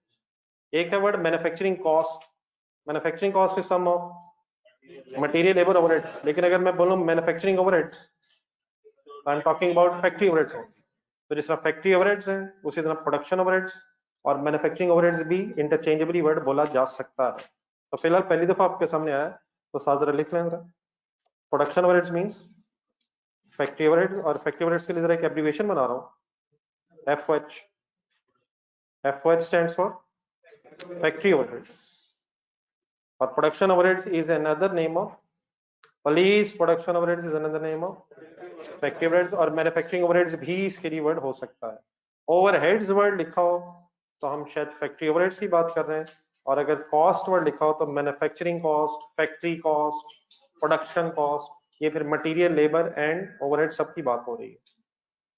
तो additional cost of further processing में लेबर भी लग रही है और प्रोडक्शन ओवरहेड्स भी इंकर हो रहे हैं। ये किसको किस में कन्वर्ट करने का फर्दर खर्चा है? प्लीज मायूसी को मायूसी में कन्वर्ट नहीं किया गया सर। सी को जी में कन्वर्ट करने के लिए लेबर और ओवरहेड्स का खर्चा हो रहा है।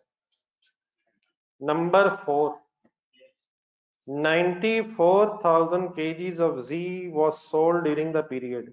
बने कितने थे? पॉइंट नंबर 3 में 96 बने थे, लेकिन 94,000 kgs बेचे गए हैं with a total revenue of rupees 3.003 million. Total revenue का मतलब ये क्या दिया हुआ? Revenue mean sale. Revenue sale जो स्टार्ट में फिगर आती है। रेवेन्यू मीन्स प्रॉफिट होता है। रेवेन्यू बेटा इनकम को कहते हैं शायद। तो revenue, total revenue means total sales की बात हो रही है। ये रुपीस दिए हमें या क्वांटिटी दी हुई है? ये रुपीस है और पीछे 94,000 क्वांटिटी है। क्या मुझे सेल प्राइस पर केजी अगर चाहिए हुई तो फाइंड आउट कर लूंगा मैं कैसे? Sales divide by number of unit sold करके, सोल्ड करके या प्रोड्यूस करके। ओपनिंग स्टॉक ऑफ जी भी है जी 8,000 kgs, valued at rupees 192,800। 8,000 kg जी का ओपनिंग स्टॉक था और उसकी अमाउंट 172,800 आ रही है। ऊपर जाए पॉइंट 1 में, वहां तो वो कह रहा था जी का ओपनिंग स्टॉक नहीं है, सी का नहीं है, सी का नहीं है। अब सी क्या है और जी क्या है? प्रोडक्ट से कुछ नाम शायद बदल रहा है। जो जी है उसको बनाने के लिए शायद एक इंटरमीडिएट लेवल पे हमें एक सी भी बनाना पड़ता है। सी ही को रिफाइन करने के बाद शायद नाम बदल रहा है जी। तो जी के एंगल से अगर सोचें तो C is sort of a raw material for G. पहले क्या बनेगा तो क्या बनेगा, पहले सी बनाते हैं, जॉइंट प्रोसेस सी बनता है, फिर उसे फर्दर प्रोसेस करके एक नाम बदल गया प्रोडक्ट का, उसे जी बनाया जाता है। तो जी जो फिनिश गुड्स हैं, फाइनली जो फिनिश गुड्स हैं, उनका ओपनिंग स्टॉक था, बता रहा है 8,000। और देन वो कहता है FIFO इज नीडेड, अंडरलाइन करें, FIFO a method is used for pricing transfer of Z to the cost of sale। Closing stock की वैल्यूएशन के लिए दो मेथड्स यूज होते हैं, FIFO भी और वेटेड एवरेज भी। और यहाँ उसने फिर FIFO का जिक्र किया है, और FIFO फिर डेफिनेटली अप्लाई करेंगे अगर क्वेश्चन में बता दिया गया है। Number 5, 8,000 kgs of a byproduct V was also produced during further processing। further processing के नतीजे में बाय प्रोडक्ट भी 8,000 बनी and sold at the rate of 10 per kg। Sale proceeds of by product are adjusted against production cost of G. ये किसका treatment बताया हुआ है? बाय प्रोडक्ट का ट्रीटमेंट बताया, बाय प्रोडक्ट की रिकवरी वैल्यू का ट्रीटमेंट बताया हुआ है। प्लीज अपना कल वाला पेज ढूंढे, ट्रीटमेंट ऑफ बाय प्रोडक्ट वाला, प्लीज जरूर ढूंढिएगा, प्लीज जरूर ढूंढिएगा sir. Cost is allocated to by product, but if it has some recovery value it can be treated in two ways, other income बना लें या प्रोडक्शन कॉस्ट से net of कर लें। तो वापिस आए, क्या कह रहा है यहाँ, क्या प्रोडक्शन कॉस्ट से नेट ऑफ करने की बात कर रहे हैं? ऐसे ही है सर। और अगर क्वेश्चन साइलेंट हो तब भी शायद यही होता है जो वो कहना चाह रहा है, अगर ना बताए तब भी बाय डिफॉल्ट प्रोडक्शन कॉस्ट से ही नेट किया जाता है। लेकिन बेटा ये जो बाय प्रोडक्ट है पॉइंट नंबर 5 में, ये शायद जॉइंट प्रोसेस से नहीं बन रही, ये फर्दर प्रोसेसिंग के रिजल्ट में बन रही है। पढ़ेगा जरा, by product was also produced during further processing, किसको किस में कन्वर्ट करते हुए। Number 6, cost of production is apportioned among A, B and C on the basis of weight of output। का मतलब वो तो ब्रैकेट में लिखा, वेट ऑफ आउटपुट का वैसे मीनिंग जो वजन होगा, जो यूनिट्स का वजन है उसकी बेसिस पे। तो ऊपर जरा पॉइंट 1 में जाए, यूनिट्स का वजन केजीज में बताया हुआ है, तो केजीज को बेस बनाना है या इन केजीज के रुपीस को बेस बनाना है? अंडरलाइन करें था थोड़ा सा, वेट ऑफ आउटपुट, क्वांटिटी शायद मेथड है, जितनी जितनी क्वांटिटी जिसकी है अकॉर्डिंगली वर्किंग करनी है। ज्वाइंट कॉस्ट को एलोकेट करने के दो मेन तरीके हैं, यूनिट्स का बेस बना लें या उन यूनिट्स प्रोड्यूस की सेल वैल्यूज का बेस बना लें एट सेपरेट पॉइंट। तो प्लीज यहाँ कौन सा मेथड बताया जा रहा है? ठीक है, प्लीज ब्रैकेट में जो लिखा फिजिकल क्वांटिटी मेथड, तो क्वांटिटी केजीज में गिवन है और उस केजीज के वेट की बेस पे हम ए बी सी में कॉस्ट एलोकेट कर देंगे। 7, selling admin cost of rupees 2.5 million were incurred during the period। These are allocated to all the main products based on sale value। असल में नीचे रिक्वायरमेंट में एक मिनट आएगा, आपसे रिक्वायर्ड है कि आप प्रॉफिट एंड लॉस अकाउंट बनाएं for the period, identifying separately the profitability of the each of the 3 main products. तो आपने प्रॉफिट एंड लॉस स्टेटमेंट बनानी है, लेकिन उसमें मेन प्रोडक्ट्स की प्रॉफिटेबिलिटी आपने अलग-अलग बतानी है। तो देयरफॉर पॉइंट नंबर 7 में जाएगा, प्रॉफिट एंड लॉस में सेलिंग एडमिन एक्सपेंसेस आते हैं, और सर जी आते हैं सर, लेकिन आपसे क्योंकि नीचे रिक्वायरमेंट में product wise profit and loss statement मांगी जा रही है, इसलिए फिर आपको इन एडमिन और सेलिंग एक्सपेंसेस को शायद एलोकेट करना पड़ना है। तो उसको एलोकेट करने की एक बेसिस बता रहा है। 7 पॉइंट में 25 लाख रुपए क्या बता रहा है? Selling admin expenses. और आपने क्योंकि प्रोडक्ट वाइज ब्रेक करना है, तो फिर उसको एलोकेट करने का वे बता रहा है, ऑन द मेन प्रोडक्ट्स में आपने किसको एलोकेट करना है, किसकी बेस पे? अच्छा, ये कोई जॉइंट प्रोडक्शन कॉस्ट की इस पर बहस नहीं हो रही है। जॉइंट प्रोडक्शन कॉस्ट की बहस वो हमने अलग कर ली हुई है। ये सिंपली क्या कह रहा है, एडमिन और सेलिंग एक्सपेंसेस हैं, उन्हें प्रोडक्ट्स में डिवाइड करना है और किसकी बेस पे करना है, जो सेल वैल्यूज होंगी। सेल वैल्यूज का मतलब सेल क्वांटिटी या सेल रुपीस, पढ़ लें मीनिंग सेल वैल्यूज, ये भी मैं ही बताऊं। सेल वैल्यूज, सेल वैल्यूज का मतलब सेल के रुपए होंगे ना, तो जो मेन प्रोडक्ट्स के सेल रुपीस होंगे उनकी बेस पे इंशाल्लाह आप मुझे कॉस्ट भी एलोकेट करवाइएगा। ये बड़ा जॉइंट और बाय प्रोडक्ट का डिसीजन आपने खुद से नहीं लेना, ये तो क्वेश्चन में एग्जामिनर बताएगा। फर्स्ट पैराग्राफ में जाएंगे जरा, जॉइंट प्रोडक्ट्स के नाम बताएं, ABC 0.5 में आए, बाय प्रोडक्ट का नाम बताएं, और दोबारा पॉइंट नंबर 4 में जाए, 3 में जाए, जी भी बाय प्रोडक्ट है, जी गरीब क्या है, नीचे रिक्वायरमेंट में है, each of the 3 main products, concentrate full जरा करें, बताएं कौन सी 3 है मेन प्रोडक्ट्स, कौन सी 3 प्रोडक्ट्स है जिनकी प्रॉफिटेबिलिटी कैलकुलेट होगी, A B C। रजिस्टर ही खोल लेते हैं सर, देख के लिखते हैं बेटा। ये प्रोडक्ट्स जॉइंट प्रोडक्ट्स ABC हैं, प्रोडक्ट V एक बाय प्रोडक्ट बनी है, C से एक Z की प्रोडक्शन है, और Z अगर बाय प्रोडक्ट होती तो एग्जामिनर खुद बताता, Z एक final refined form of C है। तो अभी देखते हैं प्लीज, जॉइंट बाय प्रोडक्ट का डिसीजन एग्जामिनर आपके सामने रखेगा, तो हमने टेंशन फ्री होके रिलैक्स होकर अपनी वर्किंग करनी है।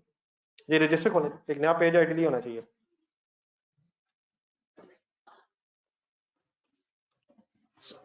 क्या बनाना, क्या आपने क्वेश्चन की रिक्वायरमेंट क्या है, statement of profit and loss का कोई स्टार्ट से एंड तक फॉर्मेट रिवाइज करवा देंगे जरा मुझे, कहां से शुरू करेंगे, फिर क्या ढूंढेंगे, फिर क्या निकाल के क्या ढूंढेंगे, प्रॉफिट निकाल के अदर इनकम को ढूंढेंगे, अदर इनकम के बाद सेलिंग एडमेंट ढूंढेंगे, फिर ढूंढेंगे और क्या है फाइनेंशियल चार्जेस वगैरह है या नहीं है, और इंशाल्लाह फिर एंड में प्रॉफिट या लॉस कैलकुलेट कर देंगे। प्लीज कर देंगे सर, आ जाए बिस्मिल्लाह पढ़े, बिजनेस नेम भी बता दें।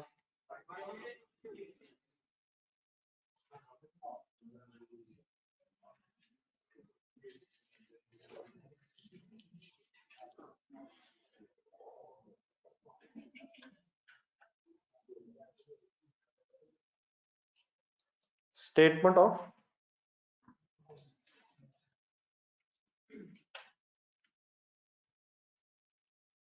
प्रॉफिट और loss for the year and में शायद रिक्वायरमेंट में नहीं, ऊपर उसने बताया था ढूंढे 30 जून 7 को कह रहा था ढूंढे, किस साल का डाटा था, ऊपर शायद पॉइंट 1 के नीचे, हाँ जी क्वेश्चन के अंदर ही शायद फर्स्ट पैराग्राफ के एंड पे 30 जून 7 फॉर द ईयर एंडेड।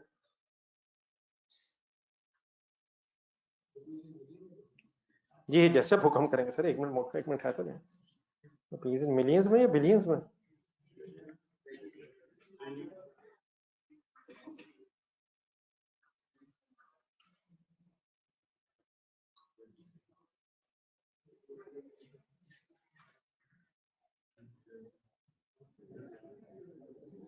बताइए किसने कहा कि बाय प्रोडक्ट वो होती है जो मेन से फर्दर प्रोसेस हो, प्लीज खुदा के लिए प्लीज। बाय प्रोडक्ट सिंपली वो होती है जो इनसिग्निफिकेंट वैल्यू आइटम होती है, और एग्जाम में मैंने आपसे कहा था ये डिसीजन आपने खुद नहीं लेना, ये एग्जामिनर लेगा। बाय प्रोडक्ट वो हरगिज नहीं होती जो मेन प्रोडक्ट से फर्दर प्रोसेस हो, अल्लाह रहम करे, मेन प्रोडक्ट फर्दर प्रोसेस होकर फर्दर रिफाइंड फॉर्म में आ जाती है। इनसिग्निफिकेंट वैल्यू आइटम अगर कोई हो तो वो बाय प्रोडक्ट होती है, लेकिन मैंने आपसे रिक्वेस्ट की थी कि ये डिसीजन एग्जामिनर खुद बताएगा लेगा, वो किसको ज्वाइंट करना चाहता है, किसको बाय प्रोडक्ट करना चाहता है, इसका हमें कॉन्सेप्चुअली तो पता होना चाहिए, लेकिन ये डिसीजन एग्जामिनर इंशाल्लाह खुद ही एग्जाम में लेगा। तो फर्दर प्रोसेसिंग तो किसकी होती है, जब मेन प्रोडक्ट होगी उसको फर्दर प्रोसेस करेंगे, और क्या फर्दर प्रोसेस करने के बाद वो इमटेरियल हो जाएगी, वो फाइनल रिफाइंड फॉर्म में आ जाएगी, जिसमें अभी पिछले क्वेश्चन में प्रोडक्ट बी और सी है। जी सर, इस क्वेश्चन में सबसे इंपॉर्टेंट डिसीजन जी प्लीज सर, साथ वाले के साथ नहीं प्लीज। क्वेश्चन की रिक्वायरमेंट देखें, आपसे कहा जा रहा है each of the 3 main products, अपने प्रॉफिट लॉस स्टेटमेंट बनानी है, identifying profit and loss of each 3 main products. तो सबसे पहले मेन प्रोडक्ट्स के नाम बताएं जिनका प्रॉफिट कैलकुलेट होगा। यकीनन joint products A B C ही हैं, लेकिन वो कौन सी प्रोडक्ट्स हैं जिन्हें बेच के प्रॉफिट हो रहा है? ए को बेचा जा रहा है, देखा जरा डाटा, ए की कोई सेल हो रही है, बी की, लेकिन बेटा सी को शायद एज इट इज नहीं बेचा जा रहा, सी को बनाने के बाद प्रोसेस करके जी में कन्वर्ट करके बेचा जा रहा है। तो प्रॉफिटेबिलिटी सी की कैलकुलेट नहीं होगी, प्रॉफिटेबिलिटी सी की बजाय जी के एंगल से कैलकुलेट होगी। लेकिन डेफिनेटली जी बेचना है तो क्या उसके लिए सी को बनाना? तो द प्रोडक्ट्स जिनका प्रॉफिट या लॉस निकलेगा उनके नाम है ए, बी एंड जी। लिख दो जी। Any confusion? 3 कॉलम्स खोलें, लेफ्ट साइड पे स्पेस रखें सेल, कॉस्ट ऑफ सेल वगैरह के लिए। कॉलम्स क्यों बना रहा हूं? Identifying separately the profitability of each of the main 3 main products. Any confusion in this C and Z? Total उससे मांगा नहीं है, लेकिन अगर कहते हैं तो बना लेते हैं। मेरा ख्याल आइडेंटिफाइंग सेपरेटली बना लें।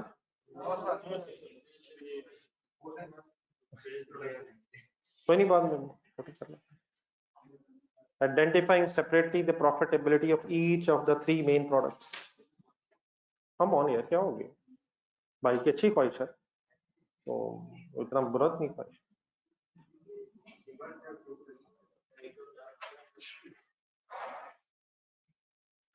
जी नॉन करंट एसेट्स ढूंढे,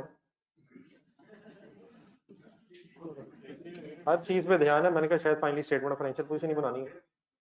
जी हुक्म करें सर, क्या ढूंढना? फुल कंसंट्रेट प्लीज, क्या ढूंढो? सेल्स। देखिए ये कैसे फिगर आती है जी सेल्स की? नंबर ऑफ यूनिट्स सोल्ड,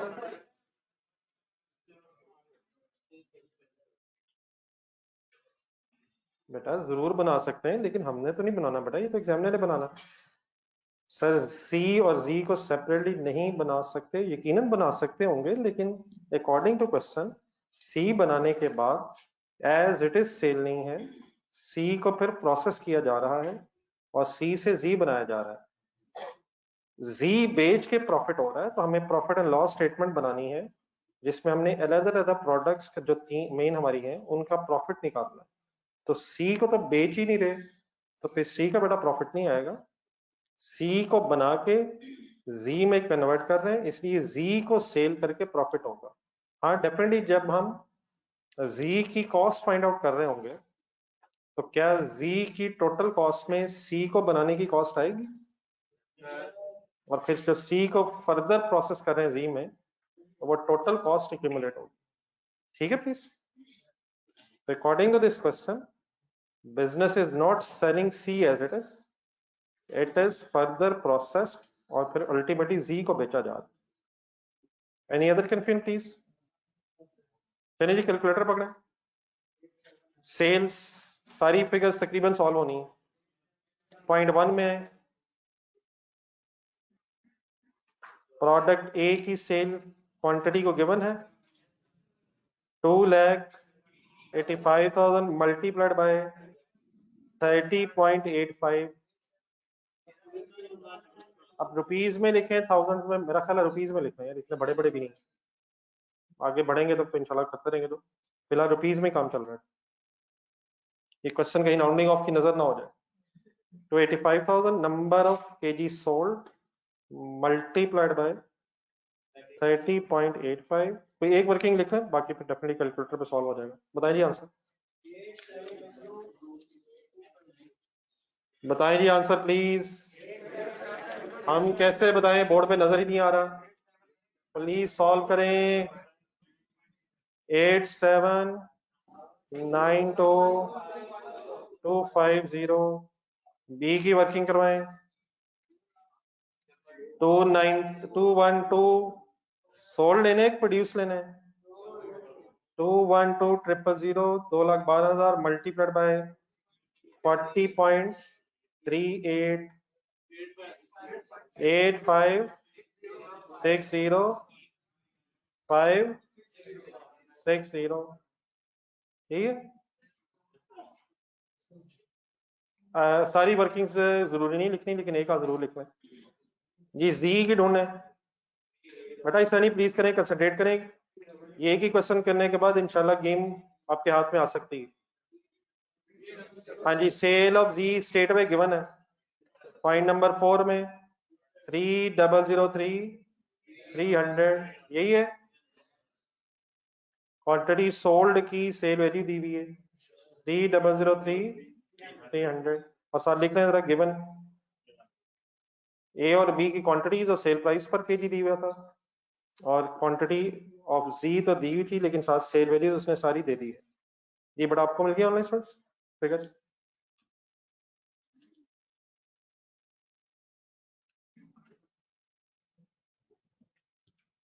सी और जी वाला मसला हल है sir.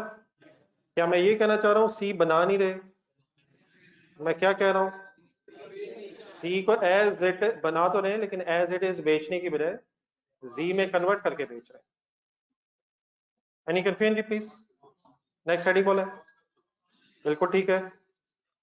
Cell less cost of sales, manufacturing business की कॉस्ट ऑफ सेल्स या ट्रेडिंग बिजनेस की, हमें क्या पता। आई होप कि मैं सवाल पढ़ के पता चल गया हुआ है। क्या चीजें खरीद के बेचने या बना के? वाई इट इज इंपॉर्टेंट कि हमें इस वक्त ये डिसीजन लेना हो। अगर मैन्युफैक्चरिंग बिजनेस है तो अब क्या ढूंढना है? Opening stock of what? Finish goods. Finish goods पहले एक फिर plus cost of goods manufactured minus closing stock of finish goods. हिम्मत कीजिएगा जरा। Opening stock of finish goods ढूंढना है।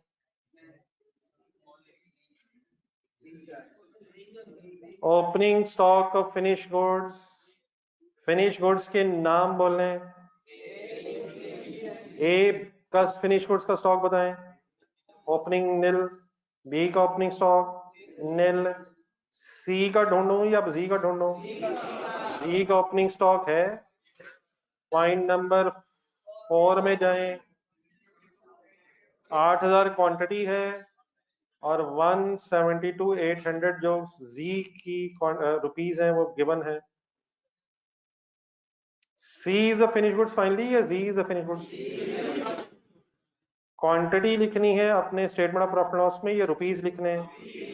क्वांटिटी ना लिख देना है।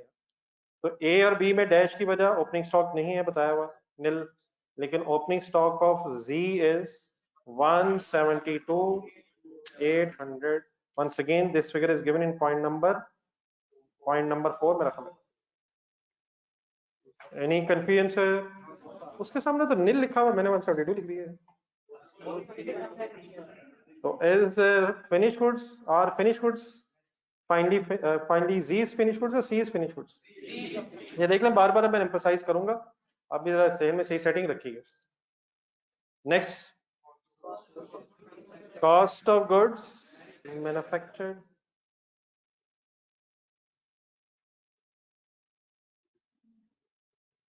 देखें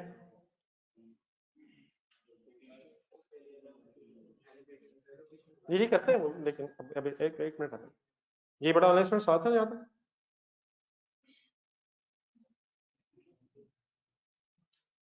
ये नहीं कंफ्यूजन प्लीज।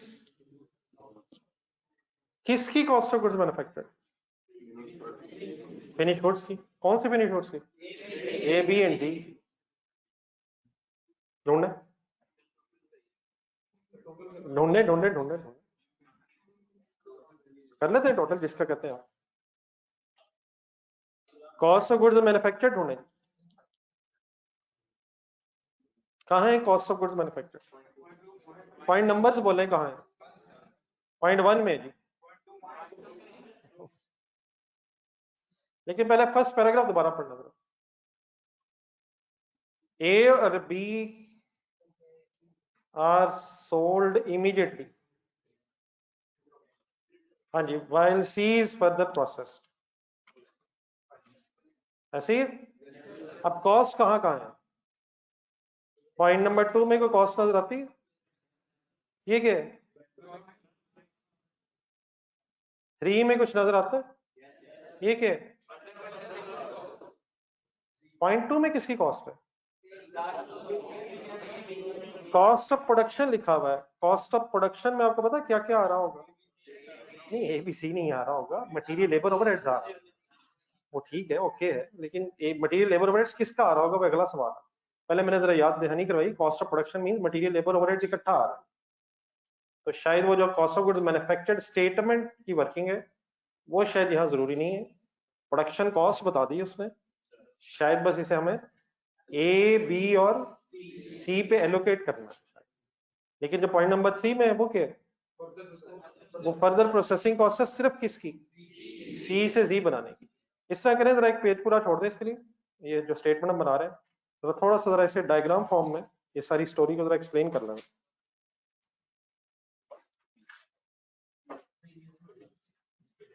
थोड़ा जरा ये क्वेश्चन जो है जरा सीक्वेंस में हमारे सामने आ जाए, ये पहले क्या हो रहा है, फिर क्या हो रहा है, और फिर क्या क्या हो ही जा रहा है।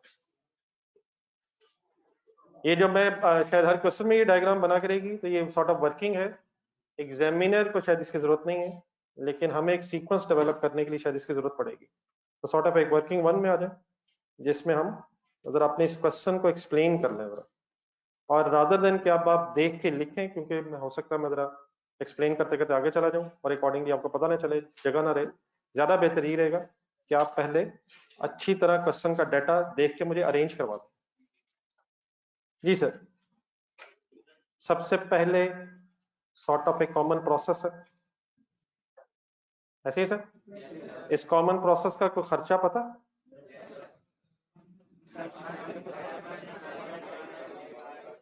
पॉइंट नंबर 2 में 17915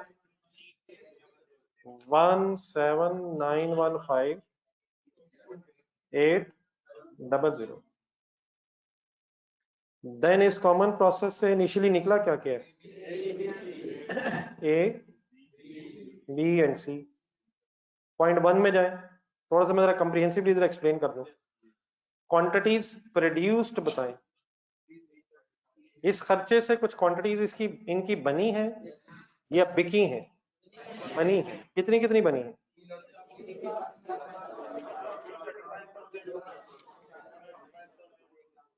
335,000 केजीज बने हैं, 2,95,000 केजीज बने हैं, और 134,000 केजीज बने हैं।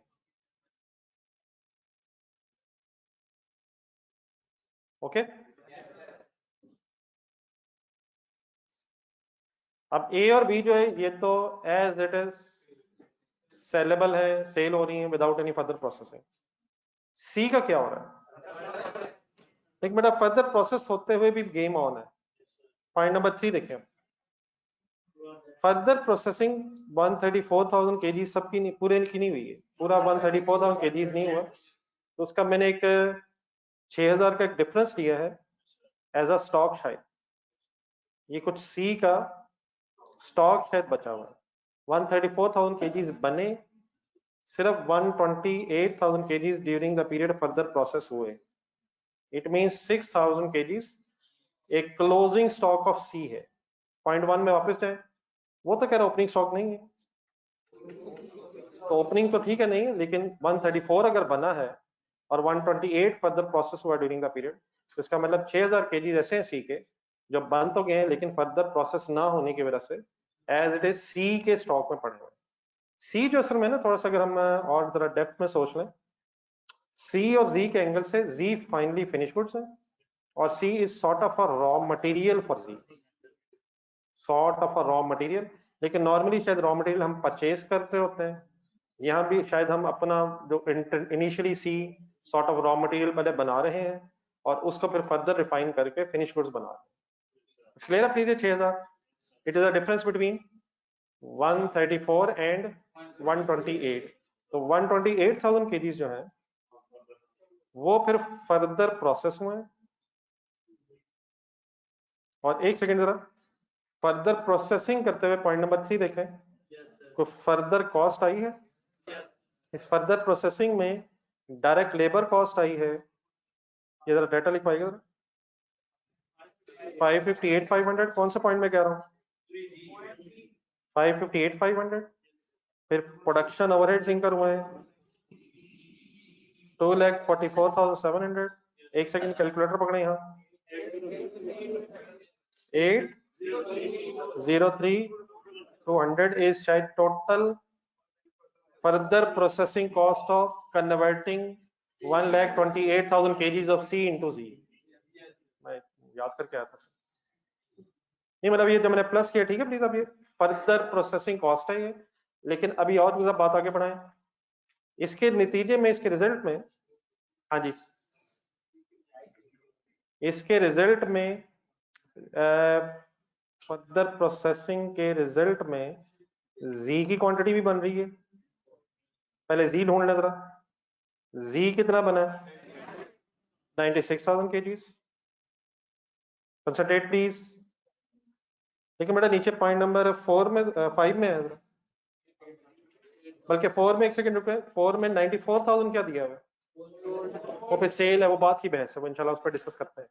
प्रोड्यूस हुए हैं 96,000 kgs। अब 5 में आया, इसी फर्दर प्रोसेसिंग के रिजल्ट में फिर एक बाय प्रोडक्ट भी बनी है by the name of V. अब बाय प्रोडक्ट हम इसे क्यों कह रहे हैं? क्योंकि इसे एग्जामिनर ने कहा है, अपनी तरफ से ये डिसीजन हमारे नहीं है। बाय प्रोडक्ट और जॉइंट प्रोडक्ट के डिसीजन एग्जामिनर हमें बताएगा। तो वी को वो बाय प्रोडक्ट कह रहा है और इसकी कितनी क्वांटिटी बता रहा है? 8,000 kgs इस वी के प्रोड्यूस हुए हैं। ओके है प्लीज, बात जरा कंप्लीट करना जरा। अब इस बाय प्रोडक्ट को कॉस्ट तो एलोकेट होनी नहीं है, लेकिन क्या इसकी कोई रिकवरी वैल्यू दी हुई है? कितनी दी हुई है? 10 रुपीज पर केजी है। तो अगर इसकी रिकवरी वैल्यू कैलकुलेट करो तो recovery value of the by product is 8,000 kgs है और मल्टीप्लाइड बाय 10 है, तो 80,000 rupees is the recovery value of the by product. Sentence जरा पूरा करें जो पॉइंट नंबर 5 का दूसरा है प्लीज। अब इसका ट्रीटमेंट बताएं, एग्जामिनर क्या कह रहा है? अब ये वाला स्टेप जरा फाइनली आपने करवाना है। बाय प्रोडक्ट की अब जो रिकवरी वैल्यू है इसे कहां से लेस करना है? ये जॉइंट कॉस्ट में से जाके लेस करना है या इसे फर्दर प्रोसेसिंग में से लेस करना है? क्योंकि ये बाय प्रोडक्ट जो है ये फर्दर प्रोसेसिंग के रिजल्ट में बन रही है, इसलिए फर्दर प्रोसेसिंग कॉस्ट से नेट शायद नेट करवा रहा है। एक सेकंड बोर्ड पे देखें। लेट्स अज्यूम अगर ये बाय प्रोडक्ट कहीं यहाँ प्रोड्यूस हो रही होती इनिशियली फर्दर प्रोसेसिंग में, तो यकीनन इसे जॉइंट कॉस्ट से लेस कर देते और फिर नेट जॉइंट कॉस्ट एलोकेट करते। लेकिन the scenario is sort of थोड़ा सा डिफरेंट हो गया है। कहाँ की बजाय कहाँ से प्रोड्यूस हो रही है? जॉइंट प्रोसेस की बजाय फर्दर प्रोसेसिंग के रिजल्ट में है। तो 80,000 का क्या करूं, प्लस या minus? Less recovery value by product,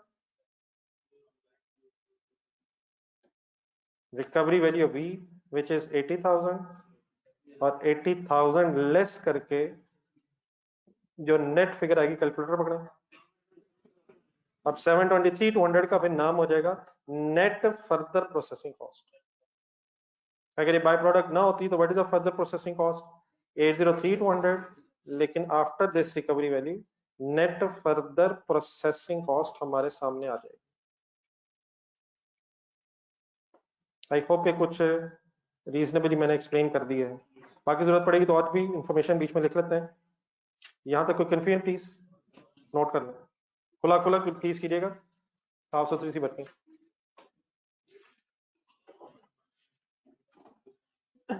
ये बेटा ऑनलाइन स्टूडेंट्स आपको क्लियर?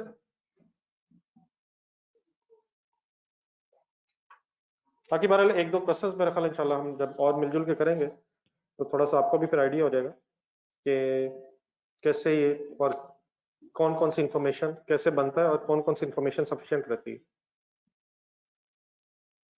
इमीडिएटली इस वक्त जैसे ज्यादा फोकस ही होना चाहिए कि जो चीजें डिस्कस हो रही हैं वो सही तरह समझ आ जाए।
जी ऑनलाइन स्टूडेंट्स नोट कर लेंगे तो बताइएगा।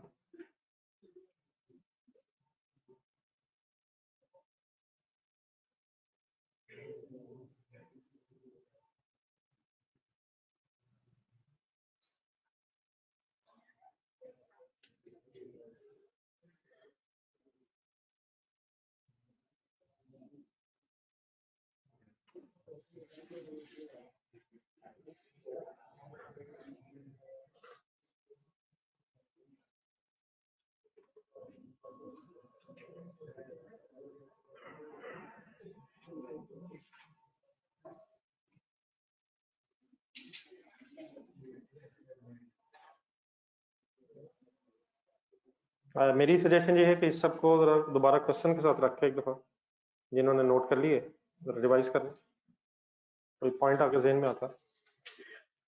वैसे तो होपफुली आपने बनवाया मुझे, लेकिन एक दफा दोबारा जरा लिंक कर लें सारी फिगर्स।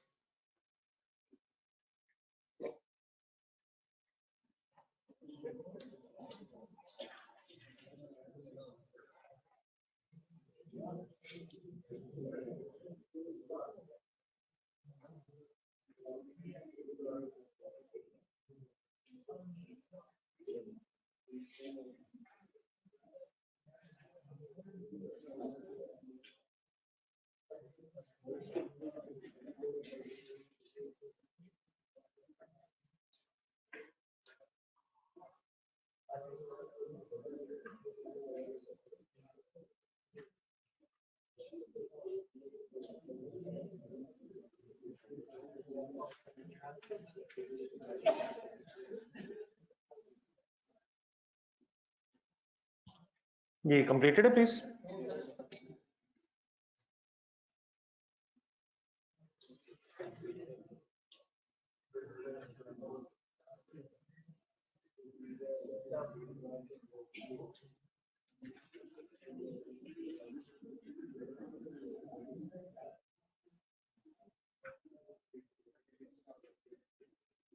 बेटा 28,000 आपने से फिगर पे सही कैलकुलेट नहीं किए।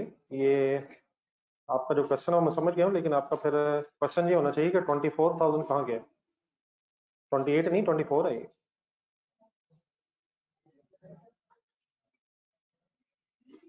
तो वो बेटा प्रोडक्शन प्रोसेस में समटाइम लॉस हो जाता है, ये कुछ जरूरी नहीं है। हाँ ठीक है 128 ठीक है। आइडियल सिचुएशन यही है कि जितने केजीज इन हो उतने ही केजी आउट हो जाए, लेकिन कुछ प्रोडक्शन प्रोसेसेस ऐसे होते हैं जिसमें वेस्टेजेस आ जाती है, वेस्टेज हो जाती है, एवेपोरेशन भी हो सकती है, वेस्टेज भी हो जाती है। तो ये कुछ जरूरी नहीं कि एग्जैक्टली जितने केजी इन हुए हैं उतने ही केजी प्रोडक्शन प्रोसेस से आउट भी हो जाए। असूलन आइडियली तो यही होना चाहिए, लेकिन वेस्टेजेस की वजह से प्रोडक्शन प्रोसेस समटाइम्स ऐसे होता है कि चीजें प्रोसेस के अंदर वेस्ट हो जाती हैं। तो अगर हमें कोई फर्दर इंफॉर्मेशन नहीं बताई हुई तो इसका मतलब फिर कुछ इस प्रोसेस में वेस्टेज लग रही है। ये नोटेड है बेटा प्लीज, नोटेड है सर। पिछला पेज निकालें जहाँ प्रॉफिट लॉस स्टेटमेंट बना रहे थे, क्या करने लगे थे? कॉस्ट ऑफ सेल निकालते हुए cost of goods manufactured find out करने लगे थे, और कॉस्ट ऑफ गुड्स मैन्युफैक्चर्ड करते हुए मैंने आपसे जरा क्वेश्चन का डाटा अरेंज करवा दिया है। फुल कंसंट्रेट करें, दोबारा डायग्राम देखें। आपको कहीं नजर आ रही है कॉस्ट ऑफ गुड्स मैन्युफैक्चर्ड?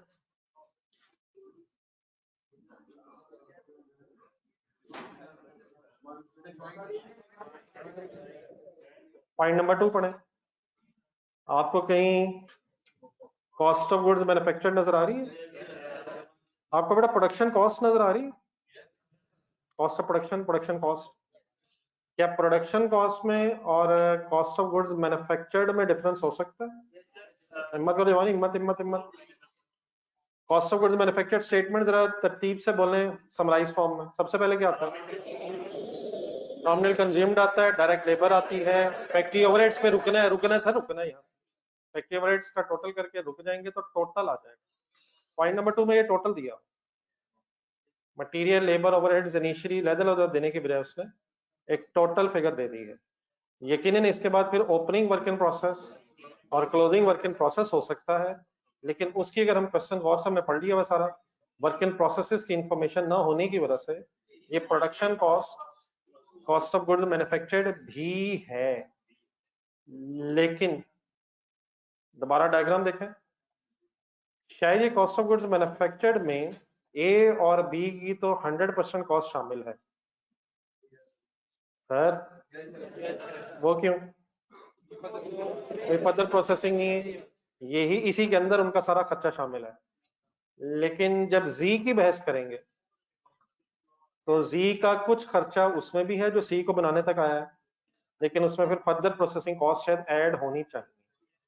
तो क्या इस वक्त हमें कोई एलोकेशन टेबल बनाने की जरूरत पड़ गई है ताकि हम इस टोटल 17.17 मिलियन समथिंग को ए, बी और सी में इनिशियली एलोकेट कर दें? क्वेश्चन में ढूंढे कि आपको कोई एग्जामिनर ने एलोकेशन ऑफ जॉइंट कॉस्ट का कोई वे बताया है? कौन सा पॉइंट प्लीज, कौन सा पॉइंट प्लीज? पॉइंट नंबर ढूंढने काइंडली।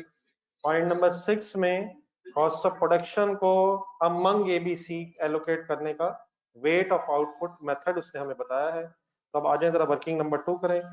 अगर हम ये एलोकेशन कर लें तो ए और बी की तो 100% कॉस्ट ऑफ गुड्स मैन्युफैक्चर्ड आ जाएगी, लेकिन जी के लिए शायद हमें को फर्दर वर्किंग करनी पड़ेगी।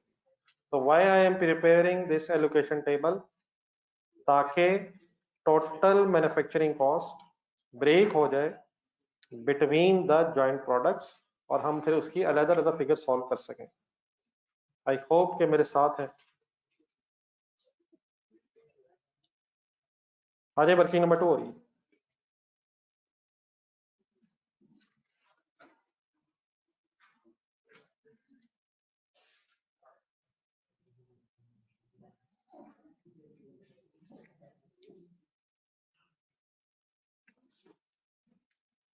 हर गुजरते दिन के साथ साथ हमारा अंडरस्टैंडिंग का लेवल बढ़ना चाहिए।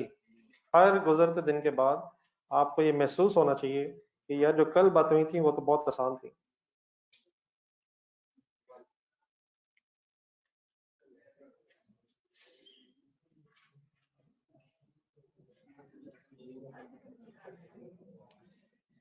जी सर, कॉलम्स बनवाएंगे सबसे पहले प्लीज यार बस करें यार, मोहल्ला तो ना बदलें यार, क्या हो गया, गली भी बदल ली, साथ वाले के साथ काफी शुरू से लेके गेम चल रही थी, पता ही नहीं चलने दिया आपने, और गली भी चेंज होगी। प्रोडक्ट्स के नाम लिखवाएं। नेक्स्ट कॉलम कौन सा होता है, एक प्लीज आप फाइनल करें जी चीजें। सही कह रहे हैं सर, लेकिन यहीं रुक जाए जरा, अच्छा हो गया ये सवाल आज ही आ गया, मेरा तो ख्याल से कुछ दिन बाद आएगा जी। यूनिट्स प्रोड्यूस मैंने लिखा तो भाई ने कहा है केजीज प्रोड्यूस होना चाहिए।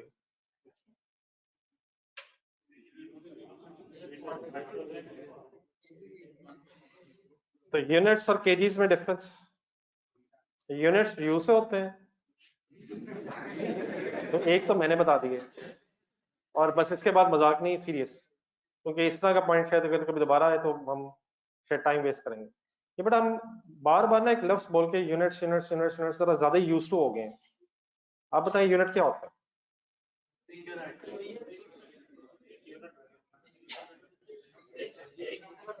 Depending upon the situation unit different हो सकता है। तो अगर मैं ये कहूं कि इस क्वेश्चन में केजीज में यूनिट्स दिए हुए हैं, तो यूनिट्स एक शायद जनरल वर्ड है, depending upon the situation. For example आप गाड़ियां बना रहे हैं, तो आपकी जो गाड़ी है वो एक यूनिट है। फॉर एग्जांपल आपने 10 गाड़ियां बनाई हैं, मैं कह सकता हूं आपने 10 यूनिट्स बनाए, तो कार इज अ यूनिट। आप सपोज एयर कंडीशनर्स बना के बेच रहे हैं, आपने 100 एयर कंडीशनर्स बनाए हैं, क्या मैं कह सकता हूँ 100 यूनिट्स बनाए हैं? आप प्रोडक्शन केजीज में कर रहे हैं, आपने सपोज 1 लाख केजीज बनाए हैं, तो क्या मैं कह सकता हूँ 1 लाख यूनिट्स बनाए हैं? तो यूनिट शायद जनरलाइज वर्ड है, जो depending upon the situation KGs को भी कवर कर सकता है, और शायद पाउंड्स को भी कवर कर सकता है, टन्स को भी कवर कर सकता है। फॉर एग्जांपल हमने 5 लाख टन प्रोडक्शन की है, तो 5 लाख यूनिट्स ऑफ प्रोडक्शन। तो यूनिट एक जनरलाइज वर्ड है जो इस क्वेश्चन के मुताबिक शायद केजीज को कवर कर रहा है, तो यकीनन केजीज प्रोड्यूस लिखा जा सकता है, लेकिन शायद हमारे इस क्वेश्चन में यूनिट्स केजीज में। कुछ क्लियर है प्लीज? प्लीज ओके है, ये मैंने कुछ नई साइंस बना दी है। अगर मैं आपसे कहूँ 10 रुपए पर केजी, तो ऑल्टरनेटिवली कह सकता हूँ कॉस्ट हमारी 10 रुपए पर यूनिट आ रही है, तो यूनिट शायद हर बिजनेस में वर्ड चूज हो जाएगा, लेकिन depending upon the businesses units की डिनोमिनेशन बदल सकती है। तो यकीनन केजीज लिखना ओके है, लेकिन शायद केजीज ही यूनिट्स हैं इस केस में। Any confusion in my word से? तो केजीज प्रोड्यूस लिखवा दें, प्रोड्यूस लिखवा दें या सोल्ड लिखवा दें? टेबल में भी लिखे हुए हैं, सॉरी ये डायग्राम में भी आपने लिखे थे 335,000, 295,000 एंड 134 लिखूं या 128 लिखूं? यार फर्दर प्रोसेस तो 128 हुए हैं, लेकिन बने कितने हैं, बने कितने हैं 134 जी। अब मेथड कौन सा है सर? क्या क्वांटिटी मेथड ही है? तो क्या यहीं से टोटल करके एलोकेशन कर दूं? अभी थोड़ी देर पहले तो इतना लंबा सा टेबल बना दिया था, वो सेल वैल्यू मेथड था। अगर सेल वैल्यू मेथड होता तो नेक्स्ट कॉलम में क्या लिखता? सेल प्राइस पर यूनिट पे सेल वैल्यूज निकालता, फिर अगर कोई फर्दर प्रोसेसिंग है तो वो भी माइनस करके वर्किंग करता। क्वांटिटी मेथड कंपैरेटिवली जरा शायद सिंपल ही होता है, सॉरी। तो टोटल कर लें क्वांटिटीज का, और अमाउंट जरा मुझे बता दें जिस अमाउंट को आपने एलोकेट करना है। 17,915,800। बिस्मिल्लाह पढ़ो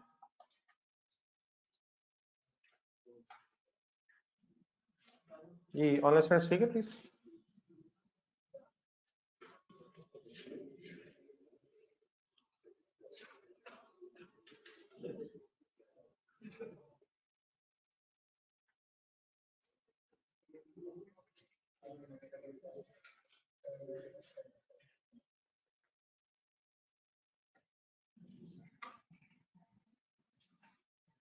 ये क्वांटिटीज का सम बताइए। 764,000।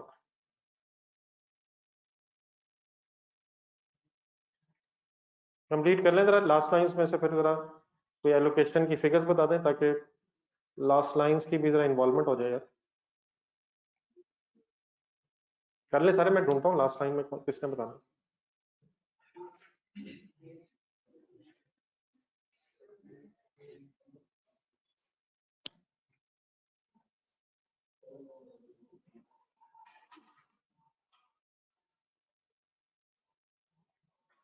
आपकी दोस्ती यारी से अल्लाह रहम करे, मुझे कोई इतराज नहीं है, अल्लाह ताला ये दोस्तियां हमेशा कायम दायम रखे। लेकिन बेटा क्लास में मेरा ख्याल ये है, अकाउंटिंग्स की क्लास में खास तौर पर जब कैलकुलेशंस हो रही होती हैं, तो अगर कंसंट्रेशन ना हो तो शायद फिर गेम ओवर हो जाती है। एक एक फिगर कैसे आई, कहाँ से आई, इट इज इम्पोर्टेंट कि आपको सही समझ आए ताकि नेक्स्ट क्वेश्चंस पर आप इंडिविजुअली कर सकें।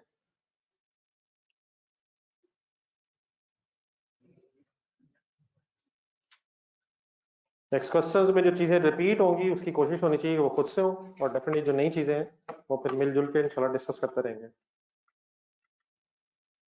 ये होगी जी एलोकेशन।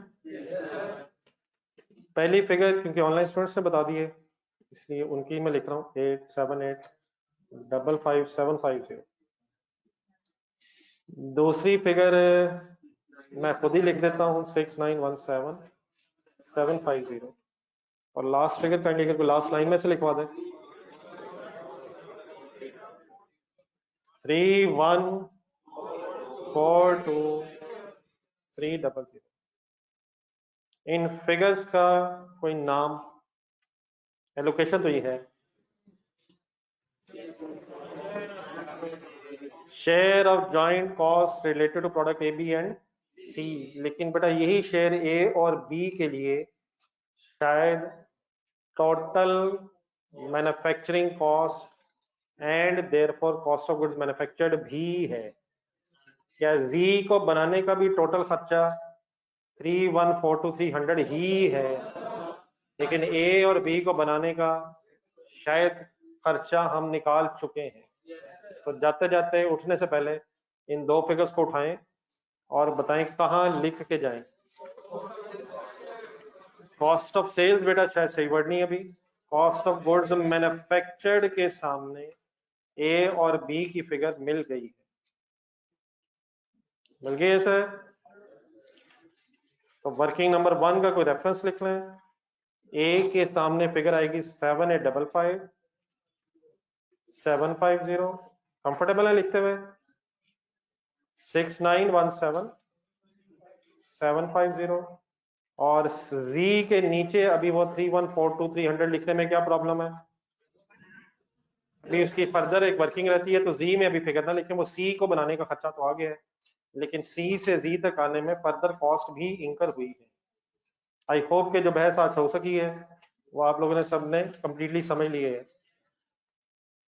ये अभी फर्दर होमवर्क तो नहीं हो सकेगा, लेकिन आज काफी कुछ हो गया है, रिवाइज करना कम से कम बनता है।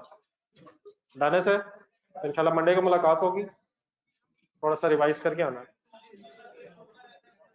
वर्किंग 2 का रेफरेंस देना, तुम वर्किंग 2 का दे देते हैं यार, जज़ाकल्लाह यार, सॉरी वर्किंग 2 का रेफरेंस देना था यार।